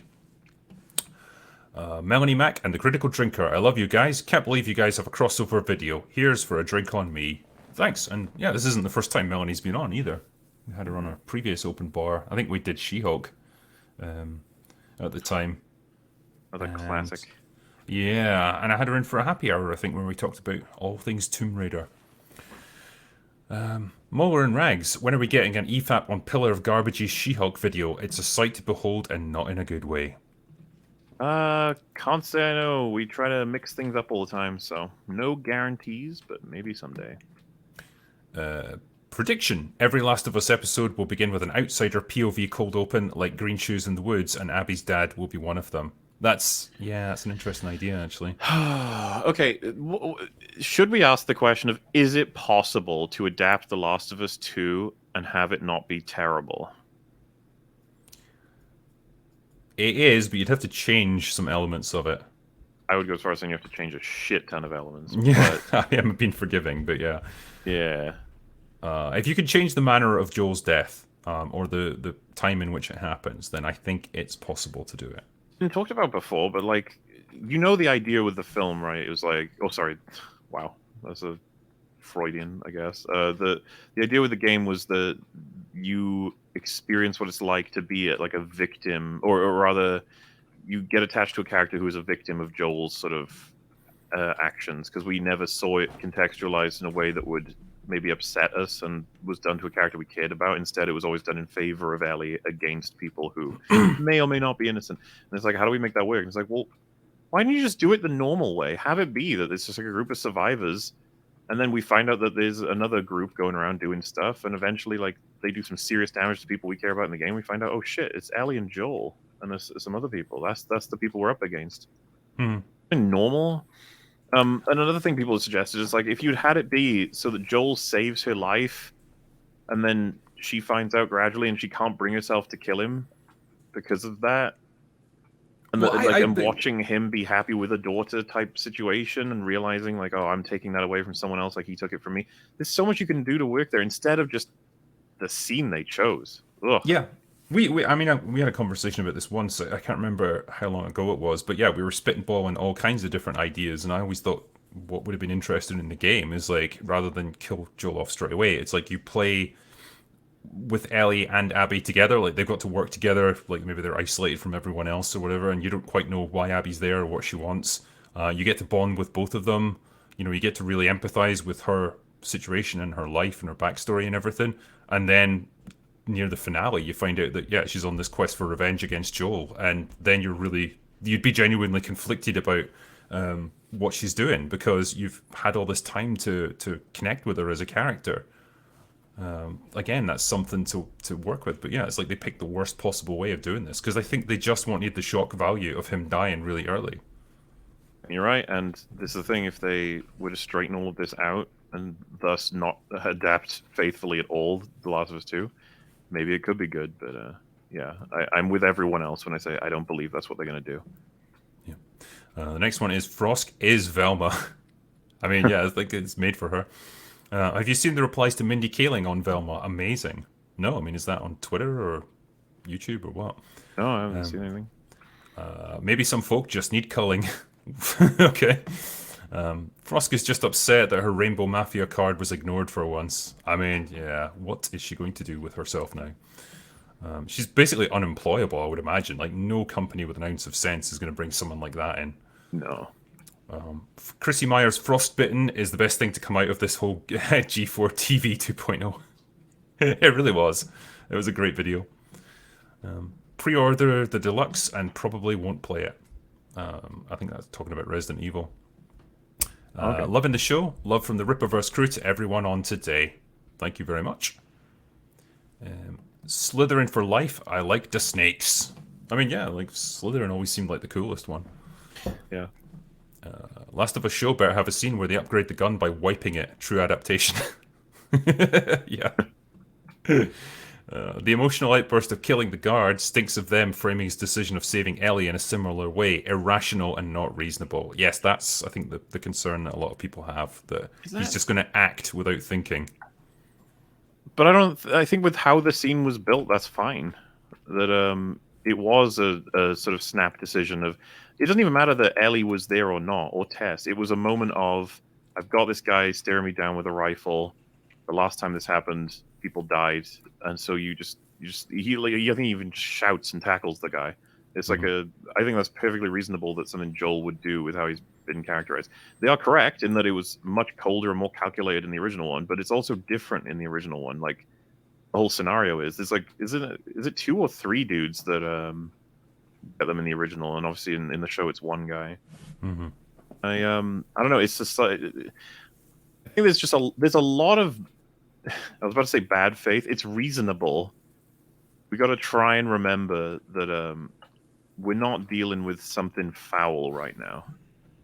Not yet. That's the thing, right? It's like, I don't know. Where's the positive speculation, guys? Maybe they'll give us something that we like. Who knows? Yeah. I think, it's easy to fall into that trap of just being super jaded about everything that gets made now, and it's like, yeah. I'll be right with you if it's terrible. I'll be there. First the goblins and then the Hufflepuff house. I'm not sure what that was. If you judge a game by its entertainment value, 5 out of 5. I don't know if that was part of the Resident Evil chat, maybe. A Hogwarts RPG set in the 1800s. I actually want to play this. What the fuck? Yeah, it seems like a lot of people do, but then it makes you a bigot if you do. As I've said, I've like everyone talking about all the trad stuff. I was like, is the game good? Yeah, like it's slow. All we care about. The Critical Drinker. I finally get the chance to say you have a great beard, my guy. Oh, thank you. It's actually longer than it usually is, but I like it. Just a reminder out there, folks, if you go to the fields of Hogwarts Twitter, remind boycotters that they're pushing more anxiety and depression to trans, shoving their faux activism annoying people. I mean, it just sounds like a pretty horrible, toxic environment. I would just, if you want to play the game, play the game. If you don't, then don't. Just don't let people on Twitter tell you what to do.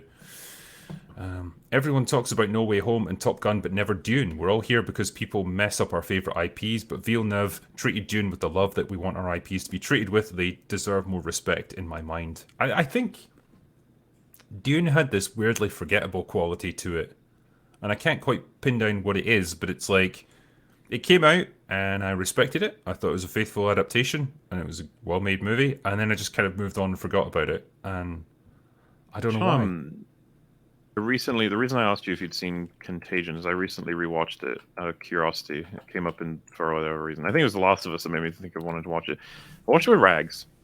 And when we finished it, I was like, I don't think I'd change anything about that movie in terms of things making more sense. I think it's kind of amazing in that way. But And like I like the dialogue, but I don't care about this film that much at all.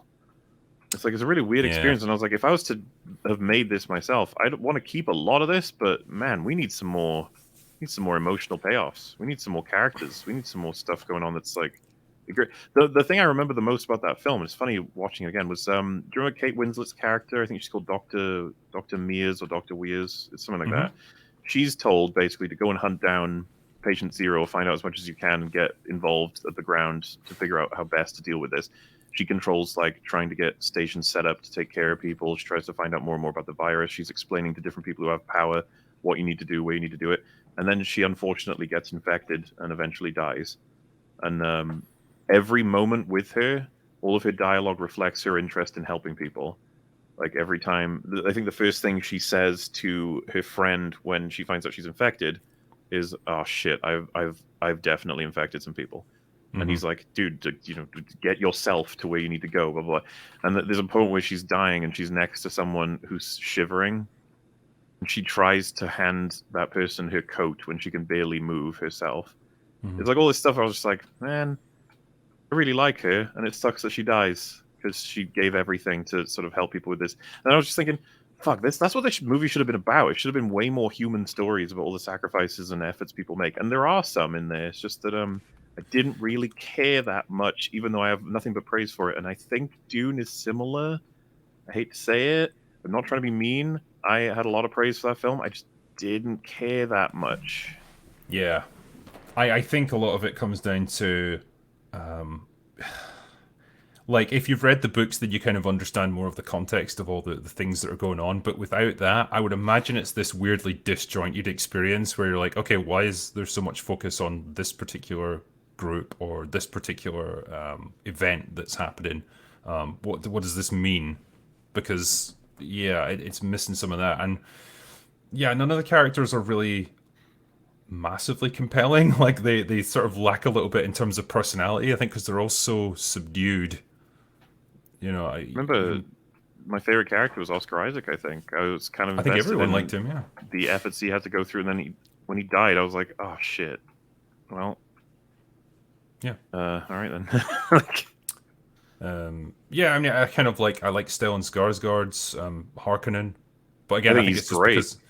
But I think a lot of that is just because he's played by a really good actor, you know, and it's yeah, it's just a weird thing where the movie doesn't quite stick with you in the way it should. But like, I'm looking forward to the next one. I hope I have more of a give it a shot, you know.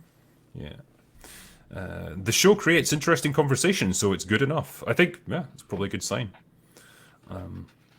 I recently saw Me, Myself, and Irene. That movie is hilarious. I hope we get to a point where we can stop saying that can't be made today. I think, you know, we all very much hope for that. Evening, everyone. Have any of you seen Mel Brooks' Blazing Saddles? If so, what did you think? I wouldn't mind seeing some reviews on it. Take care. Yeah, I mean, talking about movies that couldn't get made today. Yep. But yeah, very funny. I don't know what to say. For the love of Molly, since they made a Last of Us TV show, what are your thoughts on a Dead Space movie or TV show, and who would you cast as the roles of the characters? I think Dead Space is perfect for TV/movies. I think it's got everything is ready for you to do it. As for who I'd cast in it, I don't know, man. It would be cool to have some unknown actors that are really good. Just test for, dare I say it, test and find out who a good actor is. That could be the way that we find out who to cast. The more that they suit their game counterparts, the better the actor they are. That's what I would gun for. It would be really neat. And if you can hire some of the people who did the voice acting in the games, that would be really awesome. Some of them are full-on actors as well. So, but yes, Dead Space is ripe and ready to be turned into a TV show or movie. In fact, I'm pretty sure there is a movie that's animated for Dead Space. Have you watched The Witch Part 1 yet? It's a Korean supernatural action movie. Good fun. The second one's in theaters and rentable. I like the idea of that. I'm willing to give more Korean stuff a go. One day I'm going to get you to watch All of Us Are Dead as well, and you will enjoy it. Oh, God. Hail Drinker, you have to give Avatar 2 credit for committing the greatest sin against modern feminism, daring to portray a traditional family with the mother and father in traditional roles. I mean, I guess, yeah, I kind of called out the fact that it portrays sort of the traditional family with the man as the protector and stuff, and I think that's nice to see for a change. So yeah, I mean, it gets credit there. It doesn't make it overall a good movie, but it's something. Yeah. Yeah, you're like, fuck that film. Applying 2 gigs in LA, and there's a definite bias for hires. Okay. I guess that means, like, yeah, an actor here is trying to get gigs out in LA, and there's a bias against, particular groups or whatever, which doesn't surprise me. Just finished Ryan Drake, Something to Die For. Really good work. It took me a while to get used to the automatics referring to semi-auto pistols, but that's just me. Great job. Thank you. Glad you enjoyed it, man. Velma is hopefully going to just turn out to be a nightmare that Scooby-Doo had. That would, yeah, like I said, like maybe they're going to reveal that in the final episode. Who knows? It's not going to make the show good or anything. Drinker, what did you think of the horror Splinter? I don't know if I've seen that. I think I haven't, actually, so I don't know. Splinter. Isn't The Prestige a Glass Onion movie? It even has a sibling twist. The narrative is all about Jackman's obsession over Bale's magic trick that at the end of the day was a simple body double. Yes, and Yes. like it's done well in that. Like, that's a well-realized version of The Glass Onion. We said Hot Fuzz is another example of that. Overthought a lot, and it came down to something very simple and almost stupid from Angel's perspective. But yes, it's funny how much links up with Prestige, Glass Onion. The reveal of it's that we talked about it, but it's just Michael Caine is saying it throughout the whole fucking movie. He's like, it's a body double. You're overthinking it. It's a body double. Yeah, and he just won't believe him, and it's like, no, there has to be another secret to this. Well, and his obsession and the way they present it, I think, convinces the audience along the way. You're like, yeah, I agree. It looks like there's something more. I remember Scarlett Johansson's character. She goes to spy on him, and she says she's got the results. It's a double, and he's like, it's not a double. And she's like, I've seen a bunch of stuff like makeup and beards and glasses and stuff. I know he's using a double. And then he's just like, no, that's what he wants you to think. It's like, all right. Yep. Question to everyone. What are your thoughts on Metal Gear Rising? Genuinely one of my favorite games of all time. From what I played, I enjoyed. I haven't played much of it, and I only ever hear praise. So. Is that where you play as Raiden? Yes. Okay. And you slice people up with your blade. Right. Yes. I didn't play that, actually, just on the basis that, like, hack and slash gameplay didn't really seem to lend itself to Metal Gear Solid. Oh, maybe you should try it. Yeah, I mean, it's like making a God of War game that's a stealth, stealth espionage one. It's just maybe that would be great. Maybe, yeah, I could see Kratos stealthing it up. He blends in nicely. Remember when Naughty Dog made the Uncharted games? Yes, we do remember that. Yeah, the first 3 were good. Kind of funny. Lost Legacy. Uncharted would be perfect for movie/TV, and then it's like, well, then we saw it. Yeah. Maybe next time. Yeah, imagine if they'd actually done it faithfully. That'd be nice. Like, yeah, it's just you keep making the same mistake over and over again. You keep trying to turn it into a movie instead of an adaptation of the game, and like nothing worked in it. I don't quite understand it, but there's something about CGI that's so identifiable to the eye and so see-through. The behind the scenes are depressing. I don't know if you mean the behind the scenes on Marvel and stuff, but yeah, I kind of agree. Yeah. Well, what was cool about The Last of Us episode 2, all those environments, the places they went, the little frog on the piano, the ducks, the water, the way they blended into a world that really did look run down. I was like, this is neat. It was. There was a couple of very obvious green screen moments when they're up on the rooftops, but what are you going to do? You can't ruin an entire city. Unfortunately. And yeah, it's weird. Like, I know this is done for the visual appeal of like having a skyscraper like kind of collapsed at an angle and leaning against another one. But it's like buildings don't behave like that. Like if a skyscraper was like this, it would crumble into dust. Like there's no way. Have you ever been a building? I don't think so. Have you been a building? Don't deny my lived building experience. Yeah. If AI can now create art at a whim and ChatGPT can create code on command, shouldn't the VFX departments become automated and thus vastly cheaper? Yeah, I was talking with Doomcock about this last night. It's terrifying what this ChatGPT can do. It can essentially write you entire stories. Yeah, that's what are we heading into if that's the case? Drinker, I want to go back. Can we go back? Yeah. Reject modernity. Embrace It's a tradition. monkey. Nice respectful disagreement. Teach the soy boys. Personally loving Last of Us show, but I love Last of Us 2 as well. Ooh. Jill's Ooh. death was devastating, like a loved one dying, but it told a bleak story that made me feel something unique. I mean, good that it's good that you enjoyed it. I'm happy. Yeah, we'll just say that. Yeah. Critical Drinker, sub to very handsome author Gary L.M. Martin. It's 10 times better. Big up the UK. Critical Trevor from EastEnders. Okay. Thanks. All right. Has anyone noticed that the quality of CGI in movies like Pirates of the Caribbean and even the Narnia looks 10 times better than modern CGI in most movies? It's kind of uncanny.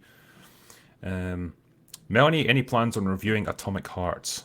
I don't know, sadly. I've had arguments where people argue how fun and creative the memory store is. The same person even argued that Defender's world is unique and creative because there are plants growing everywhere. Was that person organized chaos? I just want these people to see more films, I guess. Yeah, that'd be good. Good start. Hello, Drinker. My question is, in Star Trek 3, when Spock is taken to Vulcan to have his mind fused from McCoy, when Sarek asks the Vulcan priest to perform the ritual, they tell him this hasn't been done in ages, but they do it so easily. Is this a plot hole? I mean, like, I don't know how easy it was. Like, it does take quite a while. I guess it's just implied that, like, there's an element of risk here, and it's not something that we do often, so it might not work. But wouldn't you know it, it luckily does. So it's not really a plot hole. It's more just trying to generate tension. It's probably a bit cheap, to be fair. But I guess if they start saying, like, hey, we're about to do this, this is a pretty routine procedure, you know, I'm sure it'll just go fine. Sort of takes that little tension out right at the end. Everyone rightfully makes fun of the memory store in Multiverse of Madness, but totally ignores that No Way Home has a totally ignores that No Way Home has a device that can fabricate plot devices to cure the villains.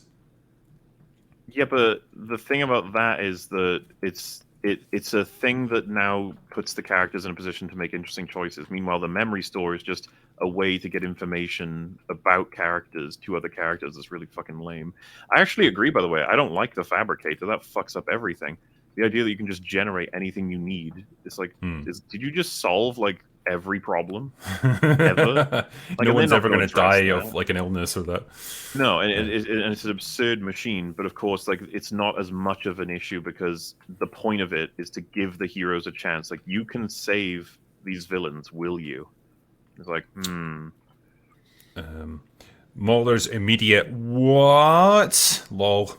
I do kind of remember that from the other night. I just can't remember what the context was. Oh, was it? Az said he doesn't care for Shrek.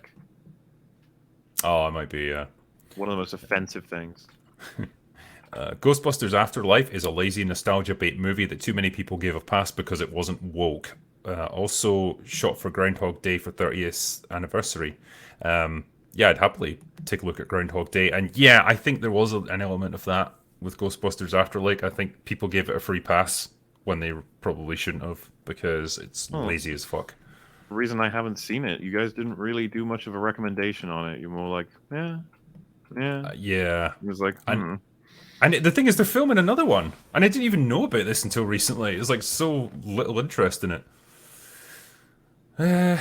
Puss in Boots actually goes through quite a satisfying character arc in Puss in Boots The Last Wish. He's fundamentally changed due to circumstances caused by how he was. That's very vague, but okay. Well, yeah, to give you what I could call a hook, I guess, is that, you know, Puss in Boots is hyper confident and he's like a guy who runs around and can fight anything, beat any foe, that sort of thing. He realizes in the beginning of the film that he's down 8 lives. And then he's like, well, that's fine. I'm still a legend. I can't be killed, la la la. And then a bounty hunter meets him in a pub or bar, I should say. And he's like, yeah, you're that famous guy. You're worth a lot of money. And he's just like, like, yeah, what are you going to do? And then they have a fight, and he manages to cut him. It's honestly, dude, it's like it's a great kids movie, but it's also pretty good for adults. You know, Puss in Boots looks at his hand and there's blood on it, and he gets terrified because he's like, I could die at any moment, and the rest of the film is about him dealing with that. Not to rain on your parade, but I give that movie a 4 out of 10. The main character was way emasculated from the first movie, which was much better. I could go on, but I won't. What are we talking about? I don't know. It's just he doesn't. I assume because it was around about the Puss in Boots sort of time period that it's still talking about that. It depends on how you define emasculated. I guess he gets terrified. He has panic attacks, but it's because of the fact that he's gone from feeling invincible to feeling like he could die at any moment, which is going to have a huge effect on you. Resident Evil 4 VR toned down Ashley's fan service, remove Leon's flirting lines and other misogynistic lines. Yeah, that's an interesting one. I don't know if that's something that will... Because, the Resident Evil games are very much Japanese games, and up until pretty recently, there was an element of, like, I don't know, playfulness when it came to that sort of thing. The correct decision would have been to crank the misogyny, you fools. Yeah. But I don't know. I'll reserve judgment until I've played the new remake. The VR port also took out flirtatious scenes with Leon flirting with Hannigan, the Spaniard flirting with Ashley, and Leon asking Hannigan out at the ends. I like his flirtation there. And the last one, shout out to Az for shouting out, aha, shame on the rest of you for not tagging along for the praise. Have to question your opinions on everything from now on. I mean, well, what can I say? I think Last of Us 2 ruined aha for me. There you go. That's how it works. Yeah. There you go. Last of Us 2 ruins everything. But hey, we did it. That's the end of our super chats. So we made it. 2 hours, not bad. Yeah, I think that was good. That's what happens when I let Mauler read out half of them. Jesus. We could have been done in 10 minutes otherwise. I took us up to 1 hour and 10 or something. I was almost the same as you. Yeah, it was fine. Yeah, it was really good. But yeah, thanks for that, man. And yeah, thank you for everyone who's watching this. And thanks for all those super chats that you sent in the other night. We will be back. We'll be back tomorrow night, actually. Damn. Oh, shit, yeah. Quick.